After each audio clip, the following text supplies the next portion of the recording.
The second book of Moses, called Exodus. Chapter 1. Now these are the names of the children of Israel, which came into Egypt. Every man and his household came with Jacob: Reuben, Simeon, Levi, and Judah, Issachar, Zebulun, and Benjamin, Dan, and Naphtali, Gad, and Asher.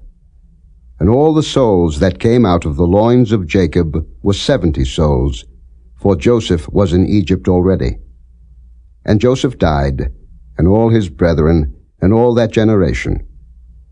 And the children of Israel were fruitful, and increased abundantly, and multiplied, and waxed exceeding mighty, and the land was filled with them. Now there arose up a new king over Egypt, which knew not Joseph.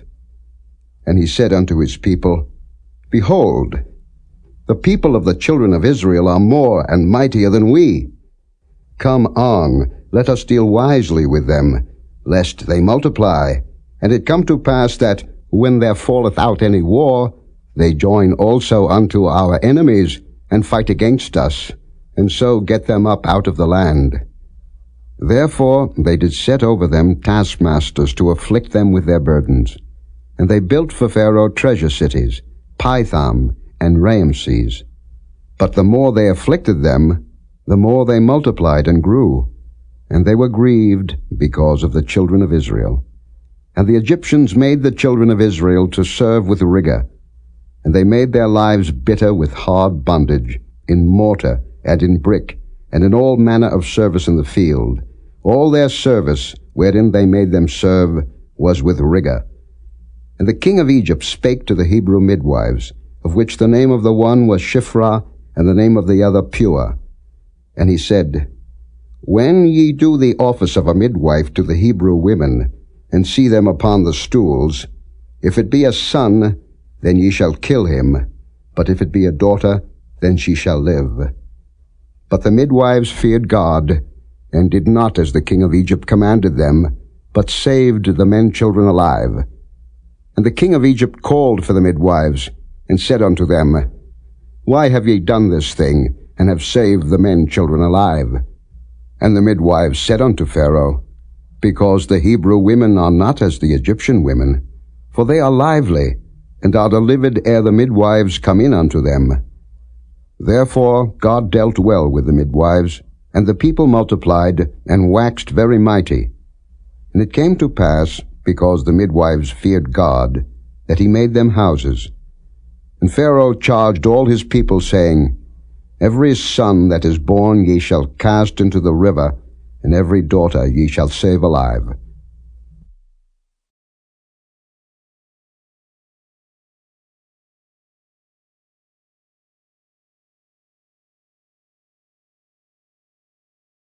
Chapter 2. And there went a man of the house of Levi, and took to wife a daughter of Levi. And the woman conceived, and bare a son.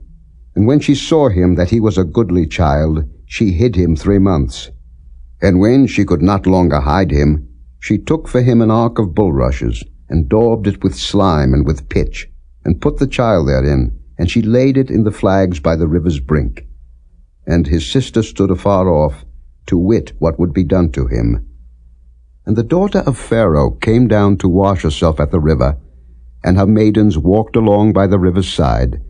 And when she saw the ark among the flags, she sent her maid to fetch it. And when she had opened it, she saw the child, and behold, the babe wept. And she had compassion on him, and said, This is one of the Hebrews' children. Then said his sister to Pharaoh's daughter, Shall I go and call to thee a nurse of the Hebrew women, that she may nurse the child for thee? And Pharaoh's daughter said to her, Go. And the maid went and called the child's mother. And Pharaoh's daughter said unto her, Take this child away, and nurse it for me, and I will give thee thy wages. And the woman took the child, and nursed it.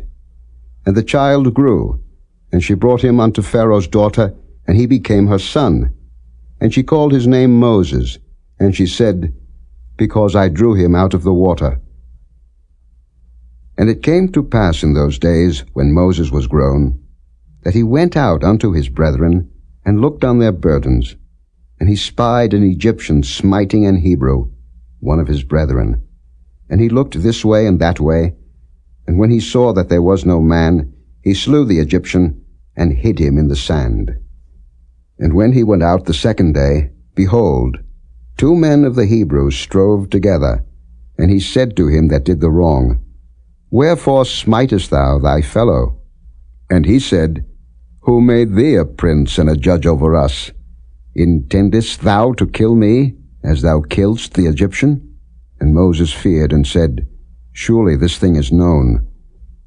Now when Pharaoh heard this thing, he sought to slay Moses. But Moses fled from the face of Pharaoh, and dwelt in the land of Midian, and he sat down by a well. Now the priest of Midian had 7 daughters, and they came and drew water, and filled the troughs to water their father's flock. And the shepherds came and drove them away. But Moses stood up and helped them, and watered their flock. And when they came to Reuel their father, he said, How is it that ye are come so soon today? And they said, An Egyptian delivered us out of the hand of the shepherds, and also drew water enough for us, and watered the flock. And he said unto his daughters, And where is he? Why is it that ye have left the man? Call him, that he may eat bread. And Moses was content to dwell with the man, and he gave Moses Zipporah his daughter. And she bare him a son, and he called his name Gershom, for he said, I have been a stranger in a strange land.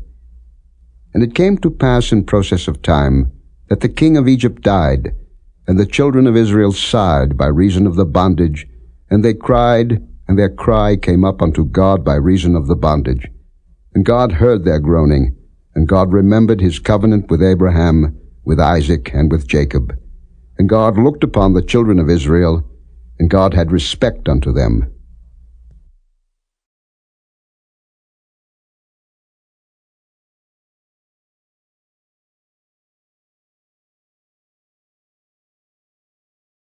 Chapter 3.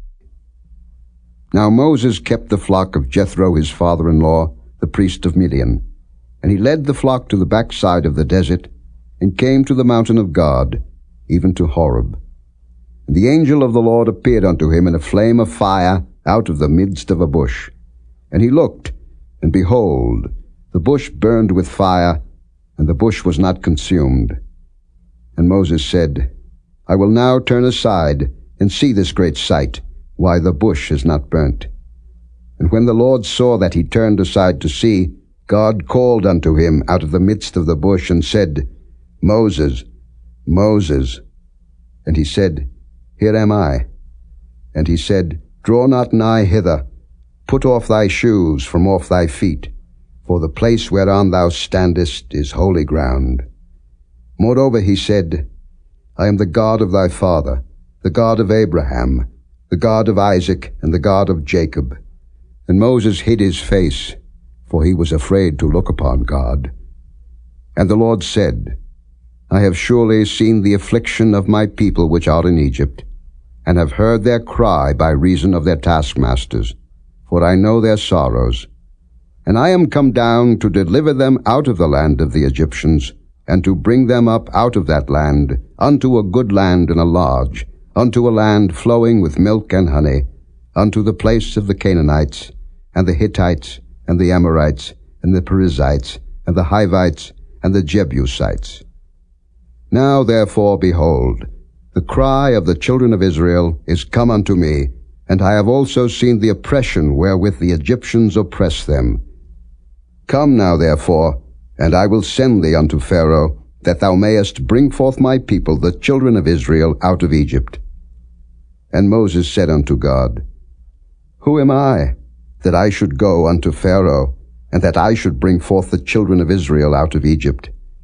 And he said, Certainly I will be with thee, and this shall be a token unto thee, that I have sent thee. When thou hast brought forth the people out of Egypt, ye shall serve God upon this mountain.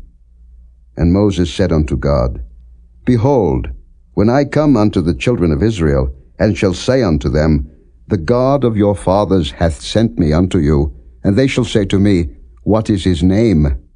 What shall I say unto them? And God said unto Moses, I am that I am. And he said, Thus shalt thou say unto the children of Israel, I am hath sent me unto you. And God said moreover unto Moses, Thus shalt thou say unto the children of Israel, The Lord God of your fathers, the God of Abraham, the God of Isaac, and the God of Jacob, hath sent me unto you. This is my name forever, and this is my memorial unto all generations.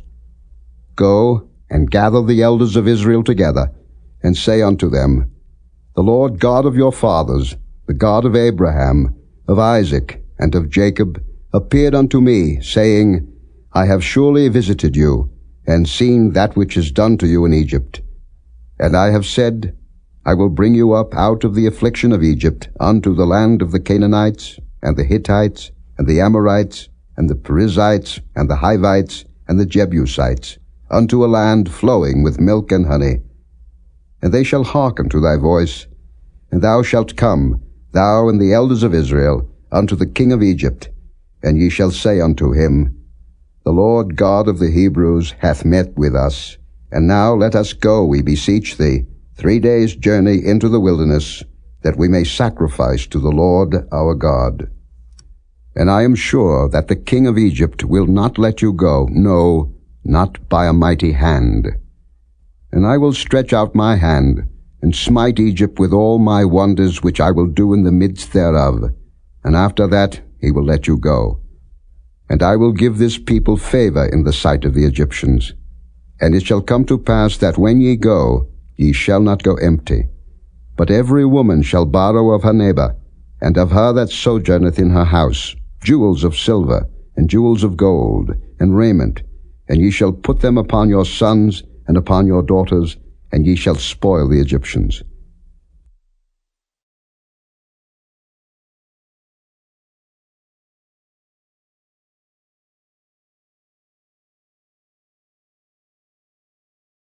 Chapter 4. And Moses answered and said, But behold, they will not believe me, nor hearken unto my voice, for they will say, The Lord hath not appeared unto thee. And the Lord said unto him, What is that in thine hand? And he said, A rod. And he said, Cast it on the ground. And he cast it on the ground, and it became a serpent. And Moses fled from before it. And the Lord said unto Moses, Put forth thine hand, and take it by the tail. And he put forth his hand, and caught it, and it became a rod in his hand, that they may believe that the Lord God of their fathers, the God of Abraham, the God of Isaac, and the God of Jacob, hath appeared unto thee. And the Lord said furthermore unto him, Put now thine hand into thy bosom. And he put his hand into his bosom, and when he took it out, behold, his hand was leprous as snow. And he said, Put thine hand into thy bosom again. And he put his hand into his bosom again, and plucked it out of his bosom, and behold, it was turned again as his other flesh. And it shall come to pass, if they will not believe thee, neither hearken to the voice of the first sign, that they will believe the voice of the latter sign. And it shall come to pass, if they will not believe also these 2 signs, neither hearken unto thy voice, that thou shalt take of the water of the river, and pour it upon the dry land, and the water which thou takest out of the river shall become blood upon the dry land. And Moses said unto the Lord, O my Lord, I am not eloquent, neither heretofore, nor since thou hast spoken unto thy servant, but I am slow of speech, and of a slow tongue. And the Lord said unto him, Who hath made man's mouth? Or who maketh the dumb, or deaf, or the seeing, or the blind? Have not I the Lord? Now therefore go, and I will be with thy mouth, and teach thee what thou shalt say. And he said, O my Lord, send, I pray thee, by the hand of him whom thou wilt send. And the anger of the Lord was kindled against Moses. And he said, Is not Aaron the Levite thy brother? I know that he can speak well. And also, behold, he cometh forth to meet thee, and when he seeth thee, he will be glad in his heart. And thou shalt speak unto him, and put words in his mouth. And I will be with thy mouth, and with his mouth, and will teach you what ye shall do. And he shall be thy spokesman unto the people. And he shall be, even he shall be to thee instead of a mouth, and thou shalt be to him instead of God. And thou shalt take this rod in thine hand, wherewith thou shalt do signs. And Moses went and returned to Jethro his father-in-law, and said unto him, Let me go, I pray thee, and return unto my brethren which are in Egypt, and see whether they be yet alive. And Jethro said to Moses, Go in peace. And the Lord said unto Moses in Midian, Go, return into Egypt, for all the men are dead which sought thy life. And Moses took his wife and his sons, and set them upon an ass, and he returned to the land of Egypt. And Moses took the rod of God in his hand. And the Lord said unto Moses, When thou goest to return into Egypt, see that thou do all those wonders before Pharaoh, which I have put in thine hand. But I will harden his heart, that he shall not let the people go. And thou shalt say unto Pharaoh, Thus saith the Lord, Israel is my son, even my firstborn. And I say unto thee, Let my son go, that he may serve me. And if thou refuse to let him go, behold, I will slay thy son, even thy firstborn. And it came to pass by the way in the inn, that the Lord met him, and sought to kill him. Then Zipporah took a sharp stone, and cut off the foreskin of her son, and cast it at his feet, and said, Surely a bloody husband art thou to me. So he let him go. Then she said, A bloody husband thou art, because of the circumcision. And the Lord said to Aaron, Go into the wilderness to meet Moses. And he went, and met him in the mount of God, and kissed him. And Moses told Aaron all the words of the Lord who had sent him, and all the signs which he had commanded him. And Moses and Aaron went and gathered together all the elders of the children of Israel. And Aaron spake all the words which the Lord had spoken unto Moses, and did the signs in the sight of the people. And the people believed.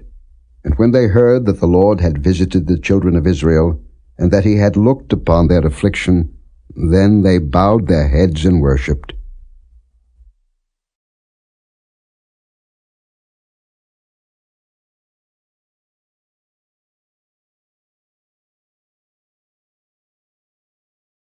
Chapter 5.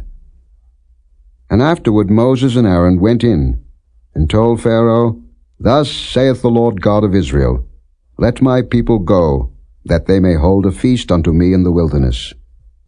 And Pharaoh said, Who is the Lord, that I should obey his voice to let Israel go? I know not the Lord, neither will I let Israel go. And they said, The God of the Hebrews hath met with us. Let us go, we pray thee, 3 days' journey into the desert, and sacrifice unto the Lord our God, lest he fall upon us with pestilence, or with the sword. And the king of Egypt said unto them, Wherefore do ye, Moses and Aaron, let the people from their works? Get you unto your burdens. And Pharaoh said, Behold, the people of the land now are many, and ye make them rest from their burdens. And Pharaoh commanded the same day the taskmasters of the people and their officers, saying, Ye shall no more give the people straw to make brick as heretofore. Let them go and gather straw for themselves. And the tale of the bricks, which they did make heretofore, ye shall lay upon them. Ye shall not diminish aught thereof, for they be idle. Therefore they cry, saying, Let us go and sacrifice to our God. Let their more work be laid upon the men, that they may labor therein, and let them not regard vain words. And the taskmasters of the people went out, and their officers, and they spake to the people, saying, Thus saith Pharaoh, I will not give you straw. Go ye, get you straw where ye can find it, yet not aught of your work shall be diminished. So the people was scattered abroad throughout all the land of Egypt, to gather stubble instead of straw. And the taskmasters hasted them, saying, Fulfill your works, your daily tasks, as when there was straw. And the officers of the children of Israel, which Pharaoh's taskmasters had set over them, were beaten, and demanded, Wherefore have ye not fulfilled your task in making brick both yesterday and today, as heretofore? Then the officers of the children of Israel came and cried unto Pharaoh, saying, Wherefore dealest thou thus with thy servants? There is no straw given unto thy servants, and they say to us, Make brick. And behold, thy servants are beaten, but the fault is in thine own people. But he said, Ye are idle, ye are idle. Therefore ye say, Let us go and do sacrifice to the Lord. Go therefore now and work, for there shall no straw be given you, yet shall ye deliver the tale of bricks. And the officers of the children of Israel did see that they were in evil case, after it was said, Ye shall not minish aught from your bricks of your daily task. And they met Moses and Aaron, who stood in the way, as they came forth from Pharaoh. And they said unto them, The Lord look upon you and judge, because ye have made our savour to be abhorred in the eyes of Pharaoh, and in the eyes of his servants, to put a sword in their hand to slay us. And Moses returned unto the Lord, and said, Lord, wherefore hast thou so evil entreated this people? Why is it that thou hast sent me? For since I came to Pharaoh to speak in thy name, he hath done evil to this people, neither hast thou delivered thy people at all.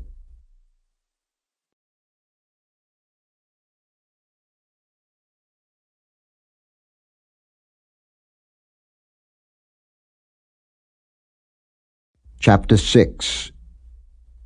Then the Lord said unto Moses, Now shalt thou see what I will do to Pharaoh, for with a strong hand shall he let them go, and with a strong hand shall he drive them out of his land. And God spake unto Moses, and said unto him, I am the Lord. And I appeared unto Abraham, unto Isaac, and unto Jacob, by the name of God Almighty, but by my name Jehovah was I not known to them. And I have also established my covenant with them, to give them the land of Canaan, the land of their pilgrimage, wherein they were strangers. And I have also heard the groaning of the children of Israel, whom the Egyptians keep in bondage, and I have remembered my covenant. Wherefore say unto the children of Israel, I am the Lord, and I will bring you out from under the burdens of the Egyptians, and I will rid you out of their bondage, and I will redeem you with a stretched out arm, and with great judgments. And I will take you to me for a people, and I will be to you a God, and ye shall know that I am the Lord your God, which bringeth you out from under the burdens of the Egyptians. And I will bring you in unto the land, concerning the which I did swear to give it to Abraham, to Isaac, and to Jacob, and I will give it you for an heritage. I am the Lord. And Moses spake so unto the children of Israel, but they hearkened not unto Moses for anguish of spirit, and for cruel bondage. And the Lord spake unto Moses, saying, Go in, speak unto Pharaoh king of Egypt, that he let the children of Israel go out of his land. And Moses spake before the Lord, saying, Behold, the children of Israel have not hearkened unto me. How then shall Pharaoh hear me, who am of uncircumcised lips?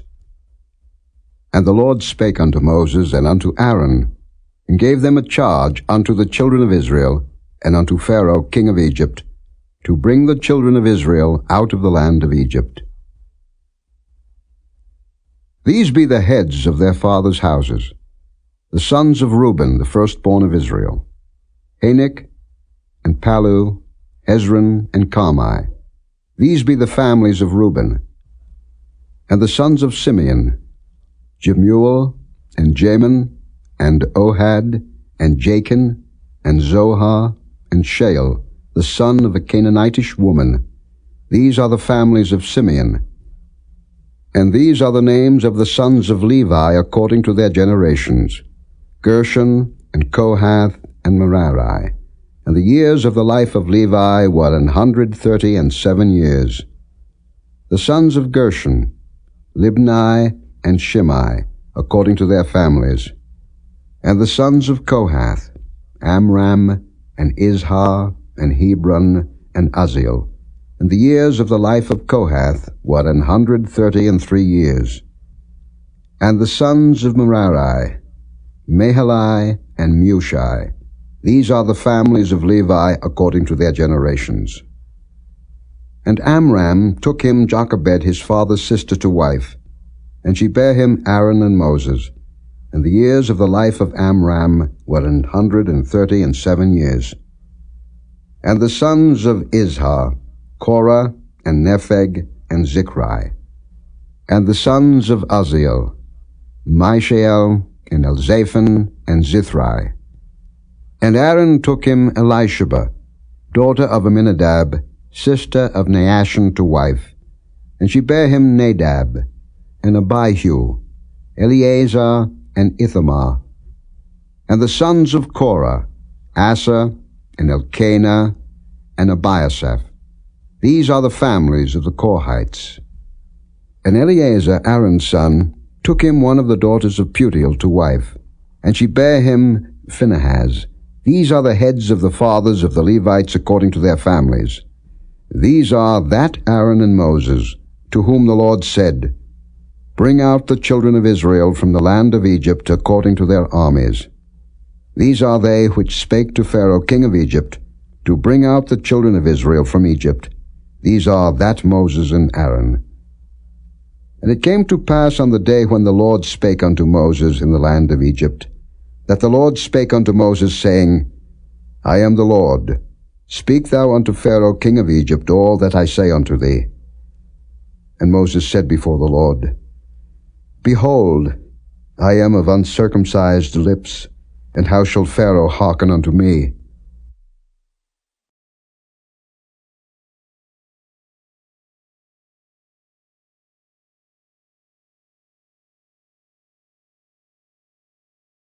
Chapter 7.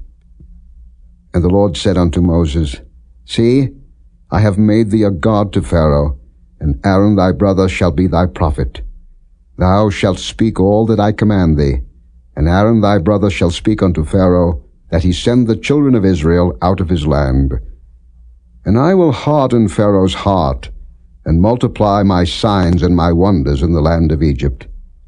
But Pharaoh shall not hearken unto you, that I may lay my hand upon Egypt, and bring forth mine armies, and my people the children of Israel, out of the land of Egypt by great judgments.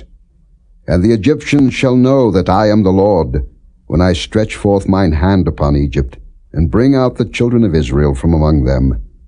And Moses and Aaron did as the Lord commanded them, so did they.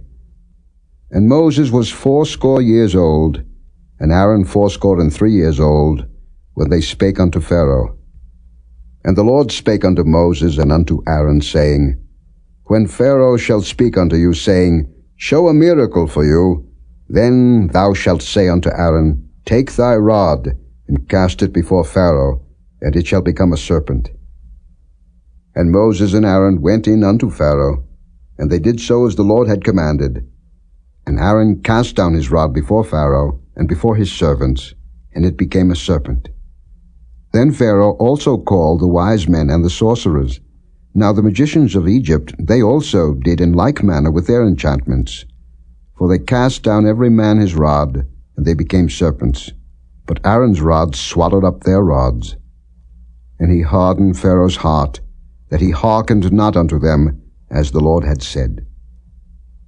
And the Lord said unto Moses, Pharaoh's heart is hardened. He refuseth to let the people go.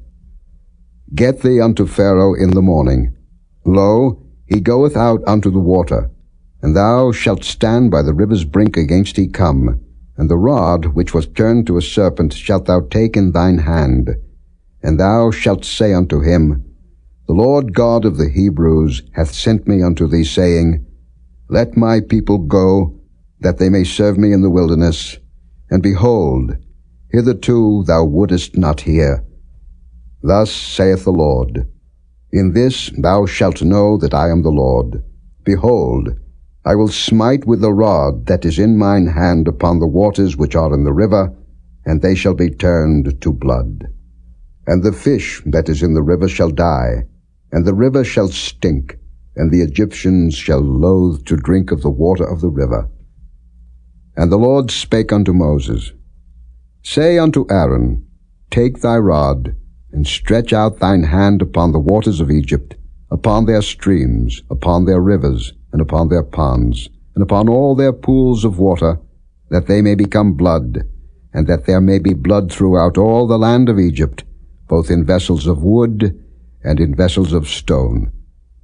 And Moses and Aaron did so, as the Lord commanded, and he lifted up the rod, and smote the waters that were in the river in the sight of Pharaoh, and in the sight of his servants, and all the waters that were in the river were turned to blood. And the fish that was in the river died, and the river stank, and the Egyptians could not drink of the water of the river, and there was blood throughout all the land of Egypt. And the magicians of Egypt did so with their enchantments. And Pharaoh's heart was hardened, neither did he hearken unto them, as the Lord had said. And Pharaoh turned and went into his house, neither did he set his heart to this also. And all the Egyptians digged round about the river for water to drink, for they could not drink of the water of the river. And 7 days were fulfilled, after that the Lord had smitten the river.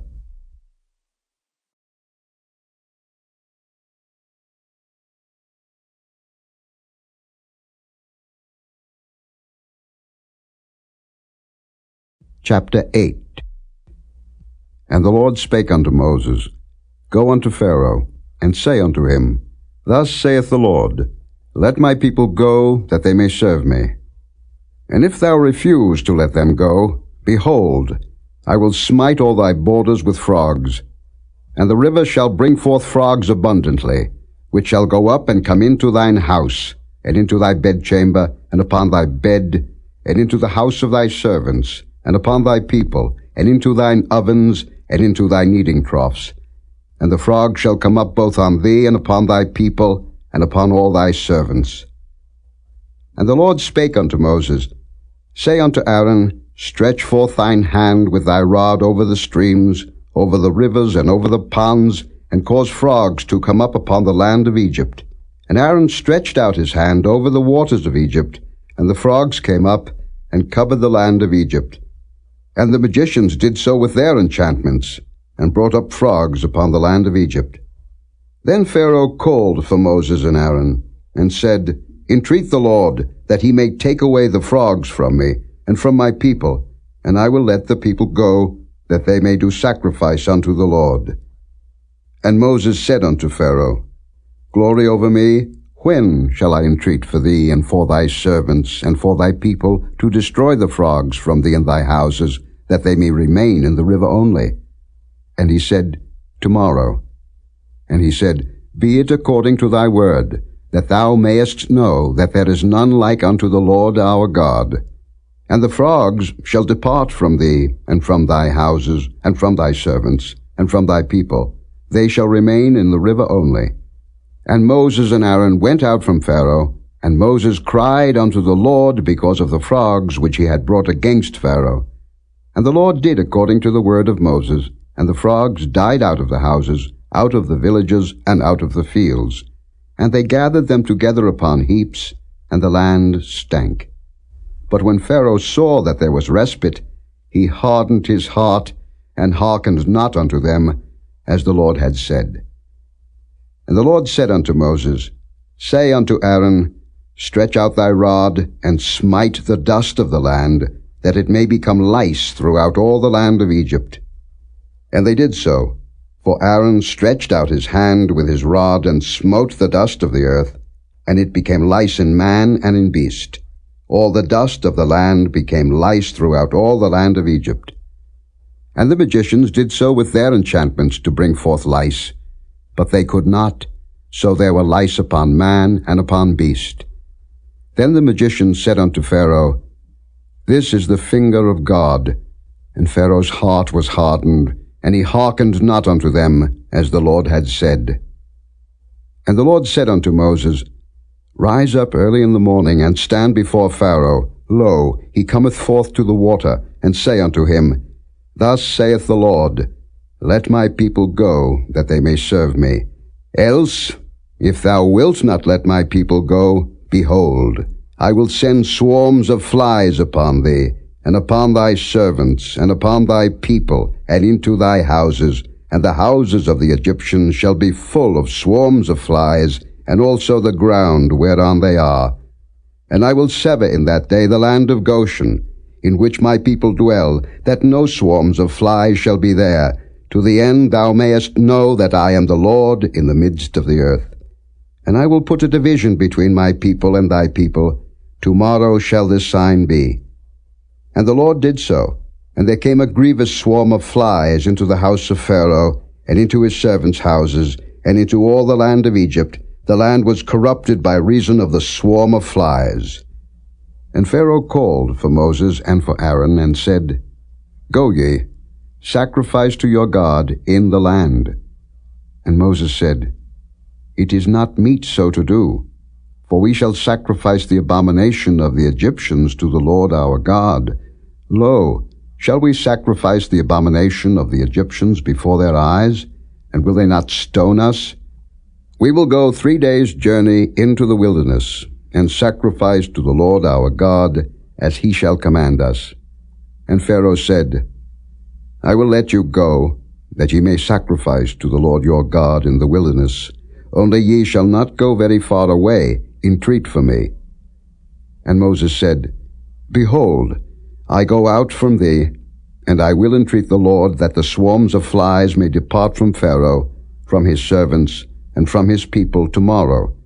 But let not Pharaoh deal deceitfully any more in not letting the people go to sacrifice to the Lord. And Moses went out from Pharaoh, and entreated the Lord. And the Lord did according to the word of Moses, and he removed the swarms of flies from Pharaoh, from his servants, and from his people. There remained not one. And Pharaoh hardened his heart at this time also, neither would he let the people go.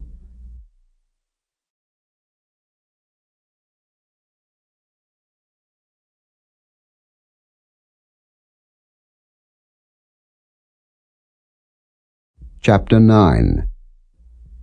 Then the Lord said unto Moses, Go in unto Pharaoh, and tell him, Thus saith the Lord God of the Hebrews, Let my people go, that they may serve me. For if thou refuse to let them go, and wilt hold them still, behold, the hand of the Lord is upon thy cattle, which is in the field, upon the horses, upon the asses, upon the camels, upon the oxen, and upon the sheep. There shall be a very grievous murrain. And the Lord shall sever between the cattle of Israel and the cattle of Egypt, and there shall nothing die of all that is the children's of Israel. And the Lord appointed a set time, saying, Tomorrow the Lord shall do this thing in the land. And the Lord did that thing on the morrow, and all the cattle of Egypt died, but of the cattle of the children of Israel died not one. And Pharaoh sent, and behold, there was not one of the cattle of the Israelites dead. And the heart of Pharaoh was hardened, and he did not let the people go. And the Lord said unto Moses and unto Aaron, Take to you handfuls of ashes of the furnace, and let Moses sprinkle it toward the heaven in the sight of Pharaoh. And it shall become small dust in all the land of Egypt, and shall be a boil breaking forth with blains upon man and upon beast, throughout all the land of Egypt. And they took ashes of the furnace, and stood before Pharaoh, and Moses sprinkled it up toward heaven, and it became a boil breaking forth with blains upon man and upon beast. And the magicians could not stand before Moses because of the boils, for the boil was upon the magicians, and upon all the Egyptians. And the Lord hardened the heart of Pharaoh, and he hearkened not unto them, as the Lord had spoken unto Moses. And the Lord said unto Moses, Rise up early in the morning, and stand before Pharaoh, and say unto him, Thus saith the Lord God of the Hebrews, Let my people go, that they may serve me. For I will at this time send all my plagues upon thine heart, and upon thy servants, and upon thy people, that thou mayest know that there is none like me in all the earth. For now I will stretch out my hand, that I may smite thee and thy people with pestilence, and thou shalt be cut off from the earth. And in very deed for this cause have I raised thee up, for to show in thee my power, and that my name may be declared throughout all the earth. As yet exaltest thou thyself against my people, that thou wilt not let them go? Behold, tomorrow about this time I will cause it to rain a very grievous hail, such as hath not been in Egypt since the foundation thereof even until now. Send therefore now, and gather thy cattle, and all that thou hast in the field, for upon every man and beast which shall be found in the field, and shall not be brought home, the hail shall come down upon them, and they shall die. He that feared the word of the Lord among the servants of Pharaoh made his servants and his cattle flee into the houses. And he that regarded not the word of the Lord left his servants and his cattle in the field. And the Lord said unto Moses, Stretch forth thine hand toward heaven, that there may be hail in all the land of Egypt, upon man, and upon beast, and upon every herb of the field throughout the land of Egypt. And Moses stretched forth his rod toward heaven, and the Lord sent thunder and hail, and the fire ran along upon the ground, and the Lord rained hail upon the land of Egypt. So there was hail, and fire mingled with the hail, very grievous, such as there was none like it in all the land of Egypt since it became a nation. And the hail smote throughout all the land of Egypt all that was in the field, both man and beast, and the hail smote every herb of the field, and brake every tree of the field. Only in the land of Goshen, where the children of Israel were, was there no hail. And Pharaoh sent, and called for Moses and Aaron, and said unto them, I have sinned this time. The Lord is righteous, and I and my people are wicked. Entreat the Lord, for it is enough, that there be no more mighty thunderings and hail, and I will let you go, and ye shall stay no longer. And Moses said unto him, As soon as I am gone out of the city, I will spread abroad my hands unto the Lord, and the thunder shall cease, neither shall there be any more hail, that thou mayest know how that the earth is the Lord's. But as for thee and thy servants, I know that ye will not yet fear the Lord God. And the flax and the barley was smitten, for the barley was in the ear, and the flax was bold. But the wheat and the rye were not smitten, for they were not grown up. And Moses went out of the city from Pharaoh, and spread abroad his hands unto the Lord, and the thunders and hail ceased, and the rain was not poured upon the earth. And when Pharaoh saw that the rain and the hail and the thunders were ceased, he sinned yet more, and hardened his heart, he and his servants. And the heart of Pharaoh was hardened, neither would he let the children of Israel go, as the Lord had spoken by Moses.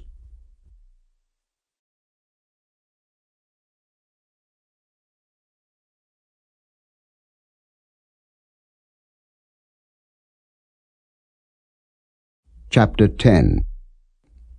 And the Lord said unto Moses, Go in unto Pharaoh, for I have hardened his heart, and the heart of his servants, that I might show these my signs before him, and that thou mayest tell in the ears of thy son, and of thy son's son, what things I have wrought in Egypt, and my signs which I have done among them, that ye may know how that I am the Lord. And Moses and Aaron came in unto Pharaoh, and said unto him, Thus saith the Lord God of the Hebrews, How long wilt thou refuse to humble thyself before me? Let my people go, that they may serve me. Else, if thou refuse to let my people go, behold, tomorrow will I bring the locusts into thy coast, and they shall cover the face of the earth, that one cannot be able to see the earth, and they shall eat the residue of that which is escaped, which remaineth unto you from the hail, and shall eat every tree which groweth for you out of the field. And they shall fill thy houses, and the houses of all thy servants, and the houses of all the Egyptians, which neither thy fathers nor thy fathers' fathers have seen, since the day that they were upon the earth unto this day. And he turned himself, and went out from Pharaoh. And Pharaoh's servants said unto him, How long shall this man be a snare unto us? Let the men go, that they may serve the Lord their God.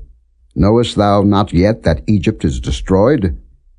And Moses and Aaron were brought again unto Pharaoh. And he said unto them, Go, serve the Lord your God. But who are they that shall go? And Moses said, We will go with our young and with our old, with our sons and with our daughters, with our flocks and with our herds will we go, for we must hold a feast unto the Lord. And he said unto them, Let the Lord be so with you, as I will let you go.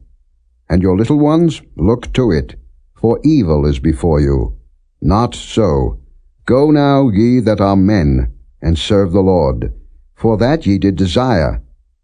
And they were driven out from Pharaoh's presence. And the Lord said unto Moses, Stretch out thine hand over the land of Egypt for the locusts, that they may come up upon the land of Egypt, and eat every herb of the land, even all that the hail hath left. And Moses stretched forth his rod over the land of Egypt, and the Lord brought an east wind upon the land all that day and all that night. And when it was morning, the east wind brought the locusts. And the locusts went up over all the land of Egypt, and rested in all the coasts of Egypt. Very grievous were they. Before them there were no such locusts as they, neither after them shall be such. For they covered the face of the whole earth, so that the land was darkened. And they did eat every herb of the land, and all the fruit of the trees which the hail had left. And there remained not any green thing in the trees, or in the herbs of the field, through all the land of Egypt. Then Pharaoh called for Moses and Aaron in haste, and he said, I have sinned against the Lord your God, and against you. Now therefore forgive, I pray thee, my sin only this once, and entreat the Lord your God, that he may take away from me this death only. And he went out from Pharaoh, and entreated the Lord. And the Lord turned a mighty strong west wind, which took away the locusts, and cast them into the Red Sea. There remained not one locust in all the coasts of Egypt. But the Lord hardened Pharaoh's heart, so that he would not let the children of Israel go. And the Lord said unto Moses, Stretch out thine hand toward heaven, that there may be darkness over the land of Egypt, even darkness which may be felt. And Moses stretched forth his hand toward heaven, and there was a thick darkness in all the land of Egypt 3 days. They saw not one another, neither rose any from his place for 3 days, but all the children of Israel had light in their dwellings. And Pharaoh called unto Moses, and said, Go ye, serve the Lord. Only let your flocks and your herds be stayed. Let your little ones also go with you. And Moses said, Thou must give us also sacrifices and burnt offerings, that we may sacrifice unto the Lord our God. Our cattle also shall go with us. There shall not an hoof be left behind, for thereof must we take to serve the Lord our God. And we know not with what we must serve the Lord, until we come thither. But the Lord hardened Pharaoh's heart, and he would not let them go. And Pharaoh said unto him, Get thee from me, take heed to thyself, see my face no more, for in that day thou seest my face thou shalt die. And Moses said, Thou hast spoken well, I will see thy face again no more.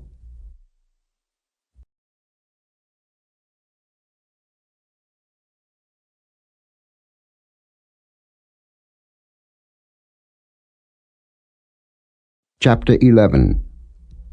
And the Lord said unto Moses, Yet will I bring one plague more upon Pharaoh, and upon Egypt. Afterwards he will let you go hence. When he shall let you go, he shall surely thrust you out hence altogether. Speak now in the ears of the people, and let every man borrow of his neighbor, and every woman of her neighbor, jewels of silver and jewels of gold. And the Lord gave the people favor in the sight of the Egyptians. Moreover, the man Moses was very great in the land of Egypt, in the sight of Pharaoh's servants, and in the sight of the people. And Moses said, Thus saith the Lord, About midnight will I go out into the midst of Egypt, and all the firstborn in the land of Egypt shall die, from the firstborn of Pharaoh that sitteth upon his throne, even unto the firstborn of the maidservant that is behind the mill, and all the firstborn of beasts. And there shall be a great cry throughout all the land of Egypt, such as there was none like it, nor shall be like it any more. But against any of the children of Israel shall not a dog move his tongue against man or beast, that ye may know how that the Lord doth put a difference between the Egyptians and Israel. And all these thy servants shall come down unto me, and bow down themselves unto me, saying, Get thee out, and all the people that follow thee, and after that I will go out. And he went out from Pharaoh in a great anger. And the Lord said unto Moses, Pharaoh shall not hearken unto you, that my wonders may be multiplied in the land of Egypt. And Moses and Aaron did all these wonders before Pharaoh, and the Lord hardened Pharaoh's heart, so that he would not let the children of Israel go out of his land.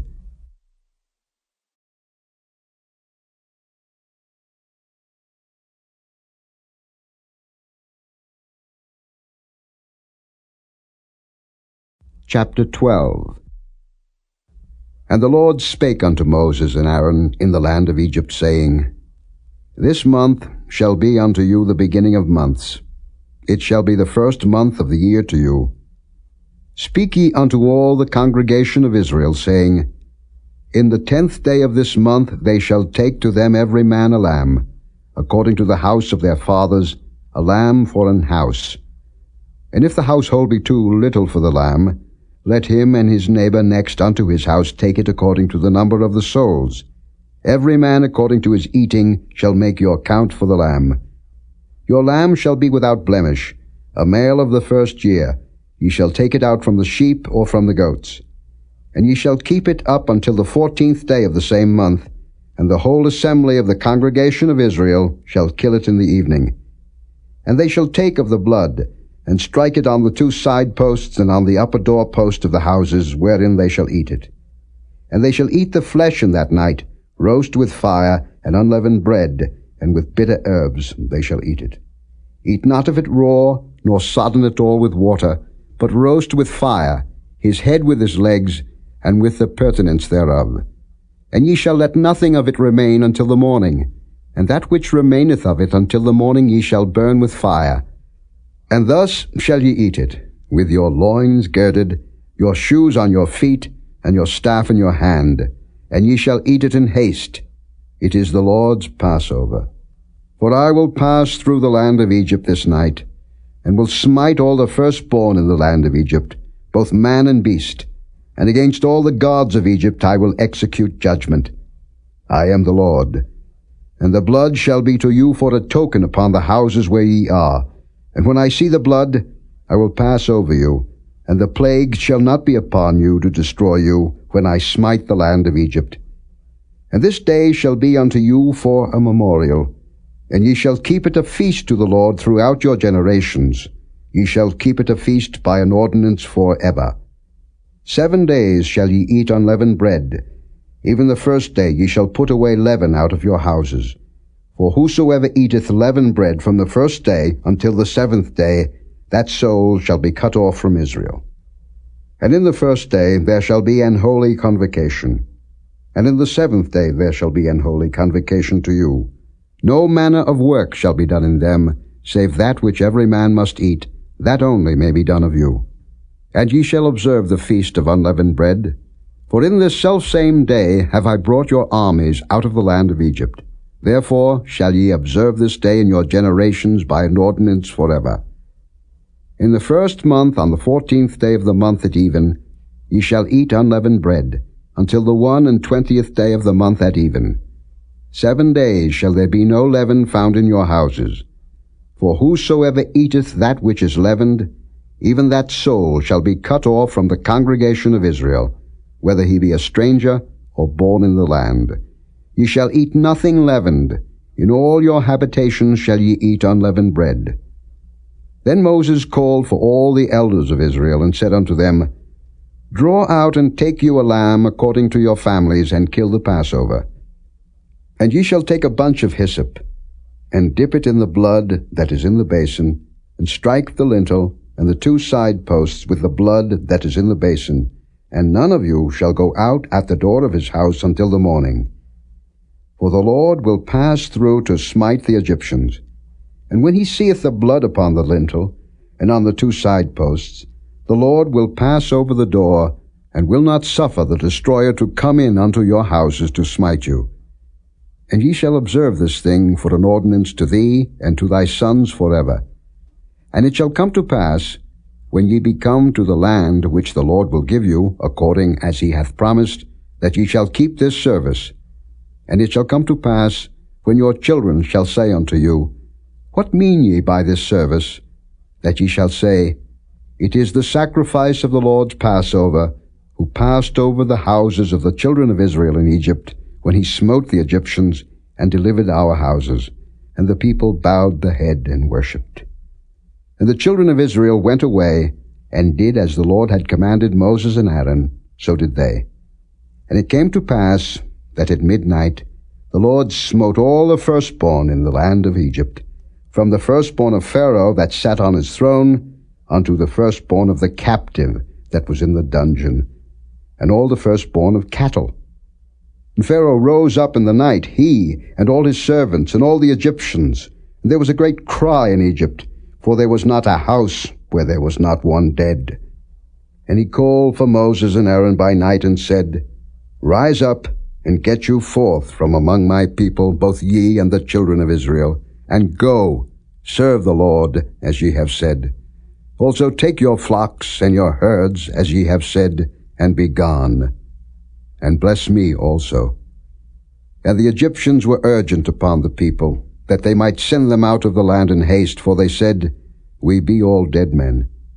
And the people took their dough before it was leavened, their kneading troughs being bound up in their clothes upon their shoulders. And the children of Israel did according to the word of Moses. And they borrowed of the Egyptians jewels of silver, and jewels of gold, and raiment. And the Lord gave the people favor in the sight of the Egyptians, so that they lent unto them such things as they required. And they spoiled the Egyptians. And the children of Israel journeyed from Ramesses to Succoth, about 600,000 on foot that were men, beside children. And a mixed multitude went up also with them, and flocks and herds, even very much cattle. And they baked unleavened cakes of the dough which they brought forth out of Egypt, for it was not leavened, because they were thrust out of Egypt, and could not tarry, neither had they prepared for themselves any victual. Now the sojourning of the children of Israel who dwelt in Egypt was 430 years. And it came to pass at the end of the 430 years, even the selfsame day it came to pass, that all the hosts of the Lord went out from the land of Egypt. It is a night to be much observed unto the Lord for bringing them out from the land of Egypt. This is that night of the Lord to be observed of all the children of Israel in their generations. And the Lord said unto Moses and Aaron, This is the ordinance of the Passover.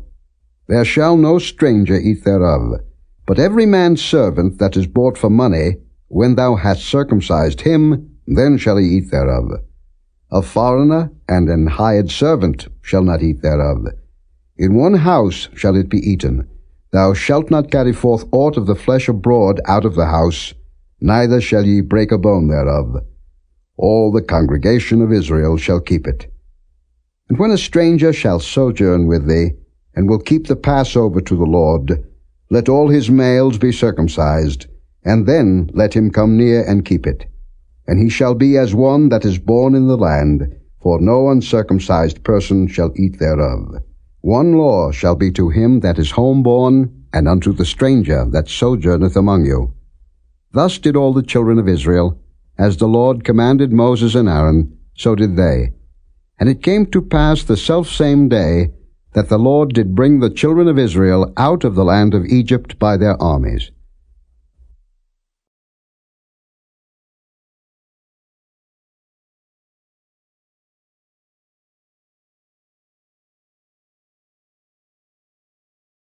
Chapter 13. And the Lord spake unto Moses, saying, Sanctify unto me all the firstborn, whatsoever openeth the womb among the children of Israel, both of man and of beast, it is mine. And Moses said unto the people, Remember this day, in which ye came out from Egypt, out of the house of bondage. For by strength of hand the Lord brought you out from this place.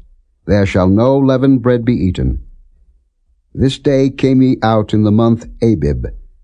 And it shall be, when the Lord shall bring thee into the land of the Canaanites, and the Hittites, and the Amorites, and the Hivites, and the Jebusites, which he sware unto thy fathers to give thee, a land flowing with milk and honey, that thou shalt keep this service in this month.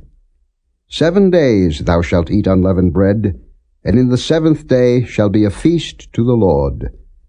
Unleavened bread shall be eaten 7 days, and there shall no leavened bread be seen with thee, neither shall there be leaven seen with thee in all thy quarters. And thou shalt show thy son in that day, saying, This is done because of that which the Lord did unto me when I came forth out of Egypt. And it shall be for a sign unto thee upon thine hand, and for a memorial between thine eyes, that the Lord's law may be in thy mouth, for with a strong hand hath the Lord brought thee out of Egypt. Thou shalt therefore keep this ordinance in his season from year to year. And it shall be, when the Lord shall bring thee into the land of the Canaanites, as he sware unto thee and to thy fathers, and shall give it thee, that thou shalt set apart unto the Lord all that openeth the matrix, and every firstling that cometh of a beast which thou hast, the males shall be the Lord's. And every firstling of an ass thou shalt redeem with a lamb. And if thou wilt not redeem it, then thou shalt break his neck, and all the firstborn of man among thy children shalt thou redeem. And it shall be, when thy son asketh thee in time to come, saying, What is this? That thou shalt say unto him, By strength of hand the Lord brought us out from Egypt, from the house of bondage. And it came to pass, when Pharaoh would hardly let us go, that the Lord slew all the firstborn in the land of Egypt, both the firstborn of man and the firstborn of beast. Therefore I sacrifice to the Lord all that openeth the matrix, being males. But all the firstborn of my children I redeem. And it shall be for a token upon thine hand, and for frontlets between thine eyes. For by strength of hand the Lord brought us forth out of Egypt. And it came to pass, when Pharaoh had let the people go, that God led them not through the way of the land of the Philistines, although that was near. For God said, Lest peradventure the people repent when they see war, and they return to Egypt. But God led the people about through the way of the wilderness of the Red Sea, and the children of Israel went up harnessed out of the land of Egypt. And Moses took the bones of Joseph with him, for he had straitly sworn the children of Israel, saying, God will surely visit you, and ye shall carry up my bones away hence with you. And they took their journey from Succoth, and encamped in Etham in the edge of the wilderness. And the Lord went before them by day in a pillar of a cloud, to lead them the way, and by night in a pillar of fire, to give them light, to go by day and night. He took not away the pillar of the cloud by day, nor the pillar of fire by night from before the people.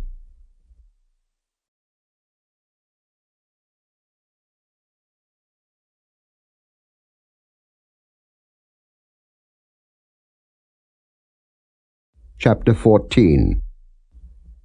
And the Lord spake unto Moses, saying, Speak unto the children of Israel, that they turn and encamp before Pihahiroth, between Migdol and the sea, over against Baal-zephon.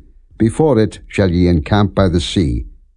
For Pharaoh will say of the children of Israel, They are entangled in the land, the wilderness hath shut them in.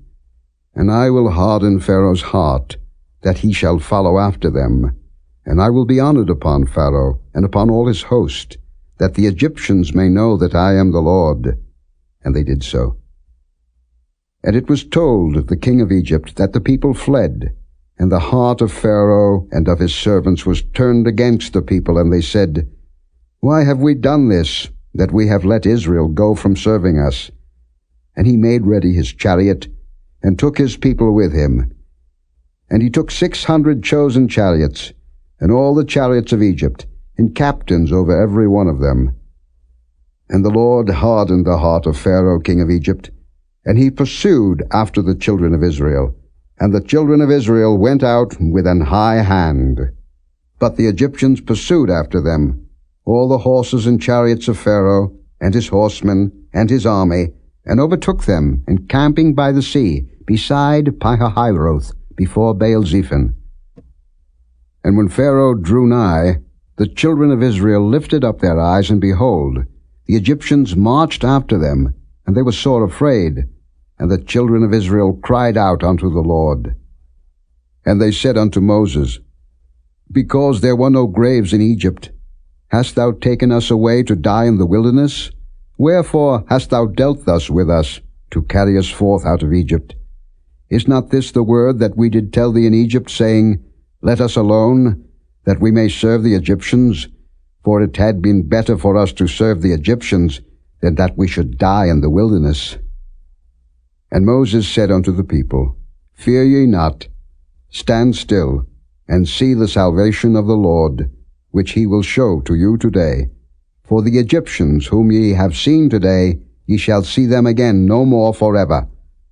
The Lord shall fight for you, and ye shall hold your peace. And the Lord said unto Moses, Wherefore criest thou unto me? Speak unto the children of Israel, that they go forward. But lift thou up thy rod, and stretch out thine hand over the sea, and divide it. And the children of Israel shall go on dry ground through the midst of the sea. And I, behold, I will harden the hearts of the Egyptians, and they shall follow them. And I will get me honor upon Pharaoh, and upon all his host, upon his chariots, and upon his horsemen.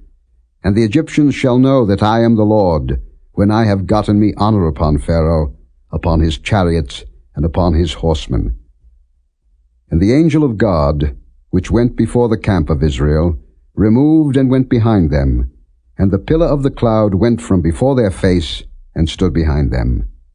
And it came between the camp of the Egyptians and the camp of Israel, and it was a cloud and darkness to them, but it gave light by night to these, so that the one came not near the other all the night. And Moses stretched out his hand over the sea, and the Lord caused the sea to go back by a strong east wind all that night, and made the sea dry land, and the waters were divided. And the children of Israel went into the midst of the sea upon the dry ground, and the waters were a wall unto them on their right hand and on their left. And the Egyptians pursued, and went in after them to the midst of the sea, even all Pharaoh's horses, his chariots, and his horsemen. And it came to pass that in the morning watch the Lord looked unto the host of the Egyptians through the pillar of fire and of the cloud, and troubled the host of the Egyptians, and took off their chariot wheels, that they drave them heavily, so that the Egyptians said, Let us flee from the face of Israel, for the Lord fighteth for them against the Egyptians. And the Lord said unto Moses, Stretch out thine hand over the sea, that the waters may come again upon the Egyptians, upon their chariots, and upon their horsemen. And Moses stretched forth his hand over the sea, and the sea returned to his strength when the morning appeared, and the Egyptians fled against it, and the Lord overthrew the Egyptians in the midst of the sea. And the waters returned, and covered the chariots, and the horsemen, and all the host of Pharaoh that came into the sea after them. There remained not so much as one of them. But the children of Israel walked upon dry land in the midst of the sea, and the waters were a wall unto them on their right hand and on their left. Thus the Lord saved Israel that day out of the hand of the Egyptians. And Israel saw the Egyptians dead upon the seashore. And Israel saw that great work which the Lord did upon the Egyptians. And the people feared the Lord, and believed the Lord and his servant Moses.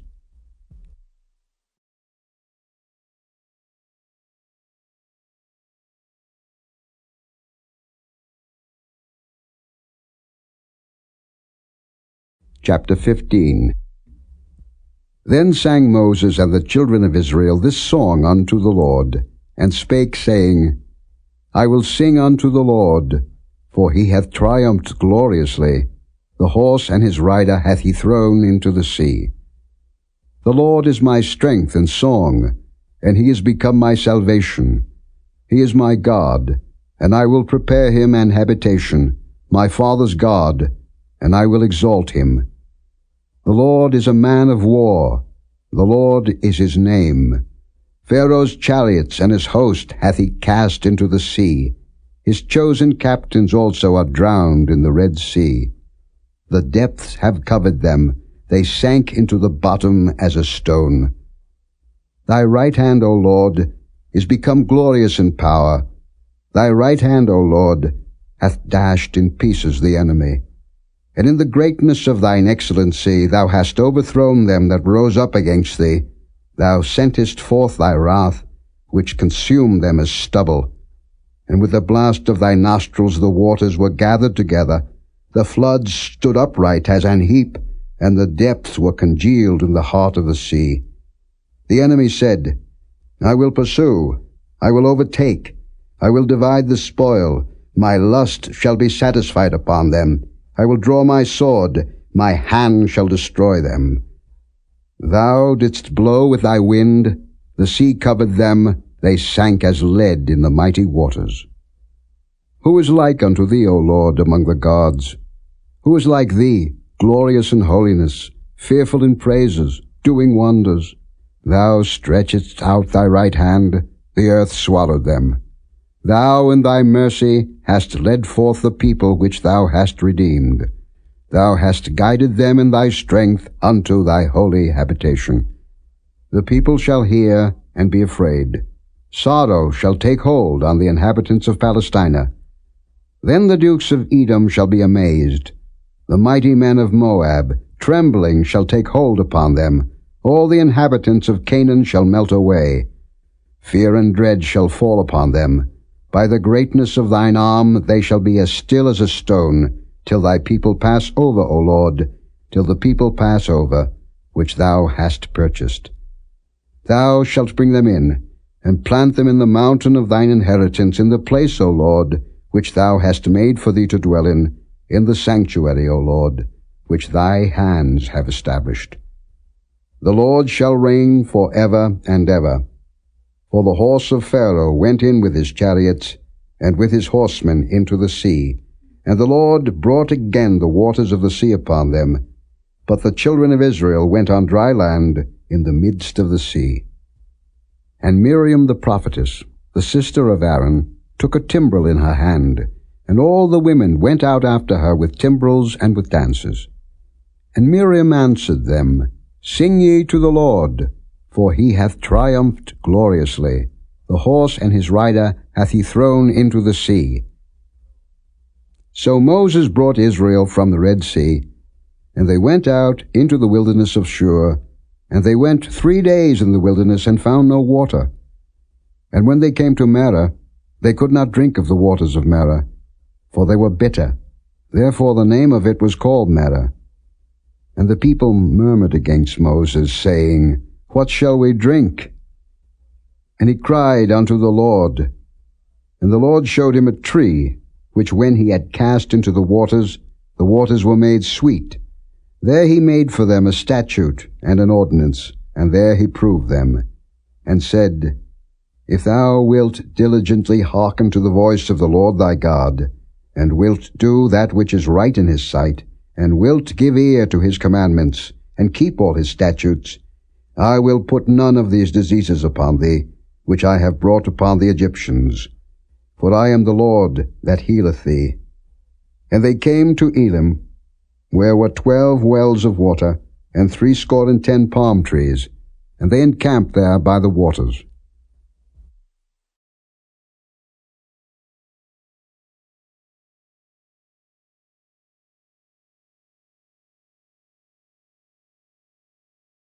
Chapter 16. And they took their journey from Elim, and all the congregation of the children of Israel came into the wilderness of Sin, which is between Elim and Sinai, on the 15th day of the 2nd month after their departing out of the land of Egypt. And the whole congregation of the children of Israel murmured against Moses and Aaron in the wilderness. And the children of Israel said unto them, Would to God we had died by the hand of the Lord in the land of Egypt, when we sat by the flesh pots, and when we did eat bread to the full, for ye have brought us forth into this wilderness to kill this whole assembly with hunger. Then said the Lord unto Moses, Behold, I will rain bread from heaven for you, and the people shall go out and gather a certain rate every day, that I may prove them, whether they will walk in my law or no.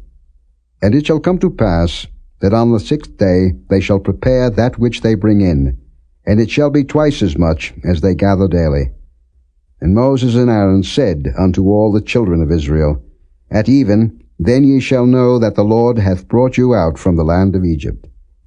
And in the morning, then ye shall see the glory of the Lord, for that he heareth your murmurings against the Lord. And what are we, that ye murmur against us? And Moses said, This shall be, when the Lord shall give you in the evening flesh to eat, and in the morning bread to the full, for that the Lord heareth your murmurings which ye murmur against him. And what are we? Your murmurings are not against us, but against the Lord. And Moses spake unto Aaron, Say unto all the congregation of the children of Israel, Come near before the Lord, for he hath heard your murmurings. And it came to pass, as Aaron spake unto the whole congregation of the children of Israel, that they looked toward the wilderness, and behold, the glory of the Lord appeared in the cloud. And the Lord spake unto Moses, saying, I have heard the murmurings of the children of Israel. Speak unto them, saying, At even ye shall eat flesh, and in the morning ye shall be filled with bread, and ye shall know that I am the Lord your God. And it came to pass, that at even the quails came up, and covered the camp, and in the morning the dew lay round about the host. And when the dew that lay was gone up, behold, upon the face of the wilderness there lay a small round thing, as small as the hoarfrost on the ground. And when the children of Israel saw it, they said one to another, It is manna, for they wist not what it was. And Moses said unto them, This is the bread which the Lord hath given you to eat. This is the thing which the Lord hath commanded. Gather of it every man according to his eating, an omer for every man, according to the number of your persons. Take ye every man for them which are in his tents. And the children of Israel did so, and gathered, some more, some less. And when they did meet it with an omer, he that gathered much had nothing over, and he that gathered little had no lack. They gathered every man according to his eating. And Moses said, Let no man leave of it till the morning. Notwithstanding, they hearkened not unto Moses, but some of them left of it until the morning, and it bred worms, and stank. And Moses was wroth with them. And they gathered it every morning, every man according to his eating, and when the sun waxed hot, it melted. And it came to pass that on the 6th day they gathered twice as much bread, 2 omers for one man, and all the rulers of the congregation came and told Moses. And he said unto them, This is that which the Lord hath said. Tomorrow is the rest of the holy Sabbath unto the Lord. Bake that which ye will bake today, and seethe that ye will seethe, and that which remaineth over lay up for you to be kept until the morning. And they laid it up till the morning, as Moses bade, and it did not stink, neither was there any worm therein. And Moses said, Eat that today, for today is a Sabbath unto the Lord. Today ye shall not find it in the field. 6 days ye shall gather it, but on the 7th day, which is the Sabbath, in it there shall be none. And it came to pass that there went out some of the people on the 7th day for to gather, and they found none. And the Lord said unto Moses, How long refuse ye to keep my commandments and my laws? See, for that the Lord hath given you the Sabbath. Therefore he giveth you on the 6th day the bread of 2 days. Abide ye every man in his place. Let no man go out of his place on the 7th day. So the people rested on the 7th day. And the house of Israel called the name thereof manna, and it was like coriander seed, white, and the taste of it was like wafers made with honey. And Moses said, This is the thing which the Lord commandeth. Fill an omer of it to be kept for your generations, that they may see the bread wherewith I have fed you in the wilderness, when I brought you forth from the land of Egypt. And Moses said unto Aaron, Take a pot, and put an omer full of manna therein, and lay it up before the Lord to be kept for your generations. As the Lord commanded Moses, so Aaron laid it up before the testimony to be kept. And the children of Israel did eat manna 40 years, until they came to a land inhabited. They did eat manna until they came unto the borders of the land of Canaan. Now an omer is the 10th part of an ephah.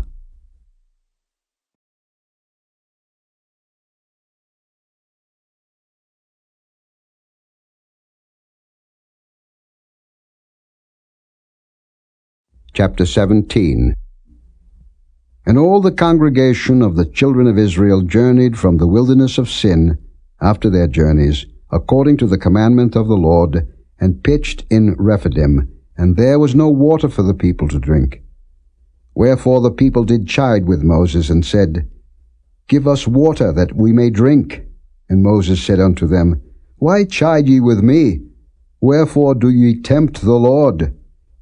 And the people thirsted there for water, and the people murmured against Moses, and said, Wherefore is this that thou hast brought us up out of Egypt, to kill us and our children and our cattle with thirst?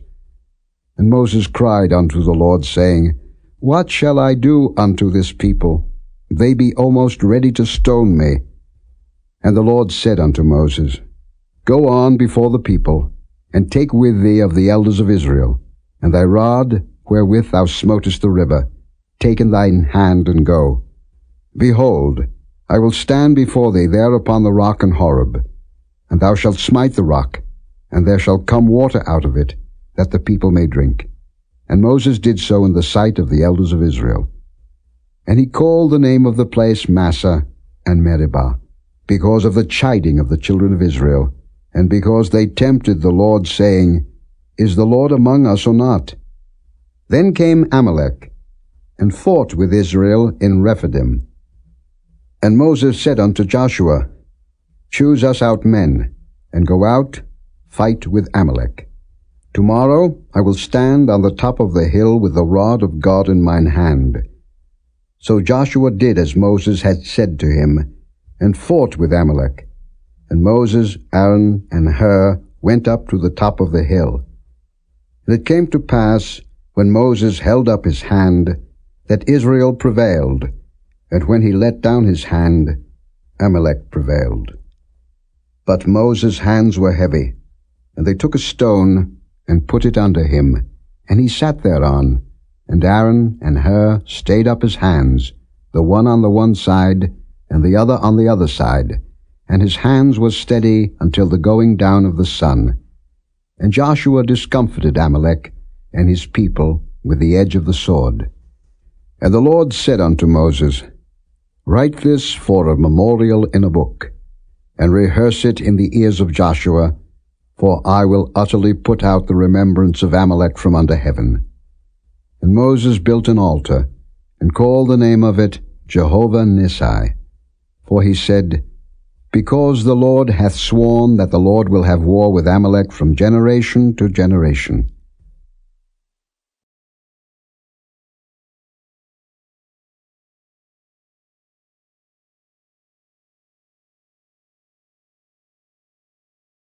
Chapter 18. When Jethro, the priest of Midian, Moses' father-in-law, heard of all that God had done for Moses and for Israel his people, and that the Lord had brought Israel out of Egypt, then Jethro, Moses' father-in-law, took Zipporah, Moses' wife, after he had sent her back, and her 2 sons, of which the name of the one was Gershom, for he said, I have been an alien in a strange land, and the name of the other was Eliezer, for the God of my father, said he, was mine help, and delivered me from the sword of Pharaoh.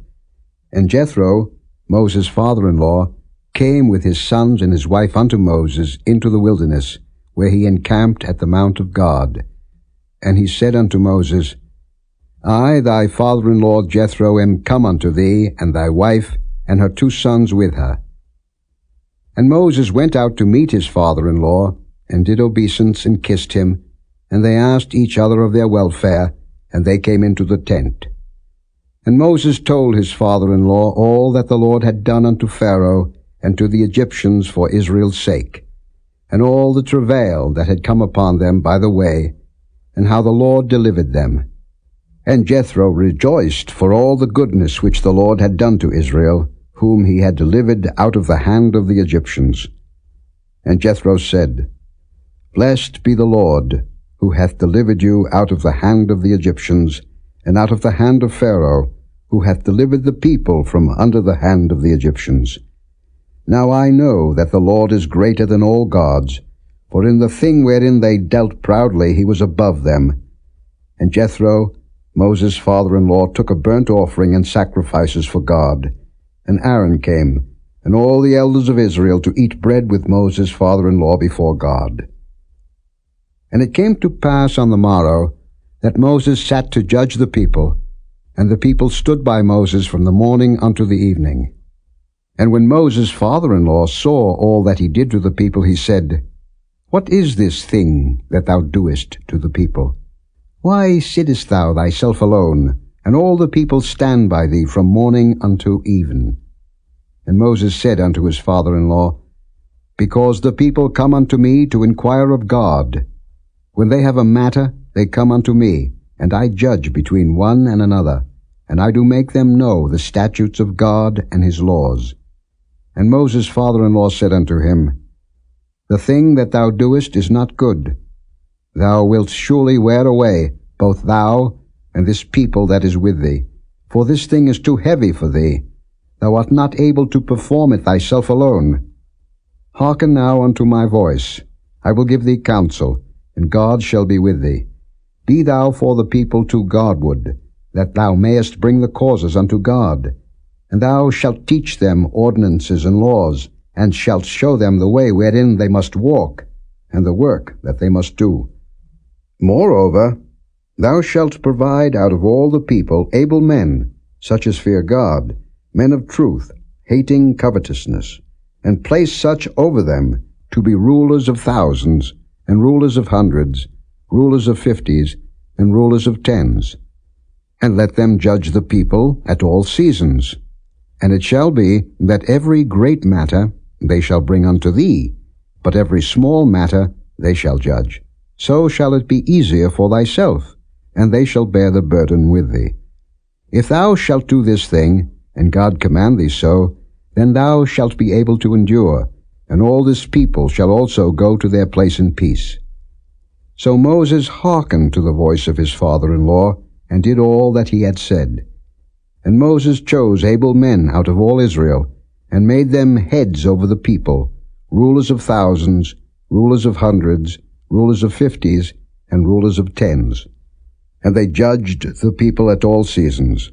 The hard causes they brought unto Moses, but every small matter they judged themselves. And Moses let his father-in-law depart, and he went his way into his own land.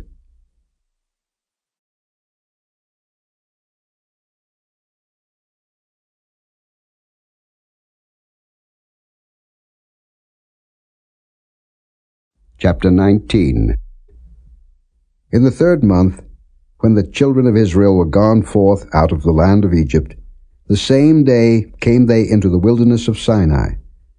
For they were departed from Rephidim, and were come to the desert of Sinai, and had pitched in the wilderness, and there Israel camped before the mount. And Moses went up unto God, and the Lord called unto him out of the mountain, saying, Thus shalt thou say to the house of Jacob, and tell the children of Israel, Ye have seen what I did unto the Egyptians, and how I bare you on eagle's wings, and brought you unto myself. Now therefore, if ye will obey my voice indeed, and keep my covenant, then ye shall be a peculiar treasure unto me above all people, for all the earth is mine. And ye shall be unto me a kingdom of priests, and an holy nation. These are the words which thou shalt speak unto the children of Israel. And Moses came and called for the elders of the people, and laid before their faces all these words which the Lord commanded him. And all the people answered together and said, All that the Lord hath spoken we will do. And Moses returned the words of the people unto the Lord.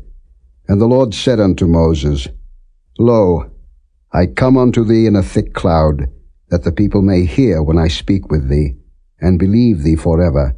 And Moses told the words of the people unto the Lord. And the Lord said unto Moses, Go unto the people, and sanctify them today and tomorrow, and let them wash their clothes, and be ready against the third day. For the third day the Lord will come down in the sight of all the people upon Mount Sinai.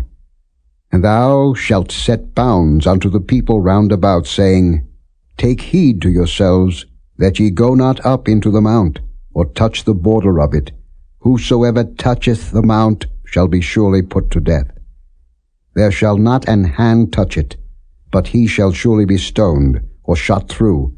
Whether it be beast or man, it shall not live. When the trumpet soundeth long, they shall come up to the mount.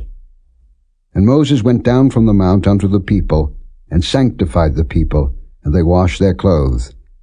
And he said unto the people, Be ready against the third day. Come not at your wives. And it came to pass on the third day in the morning, that there were thunders and lightnings, and a thick cloud upon the mount, and the voice of the trumpet exceeding loud, so that all the people that was in the camp trembled. And Moses brought forth the people out of the camp to meet with God, and they stood at the nether part of the mount. And Mount Sinai was altogether on a smoke, because the Lord descended upon it in fire, and the smoke thereof ascended as the smoke of a furnace, and the whole mount quaked greatly.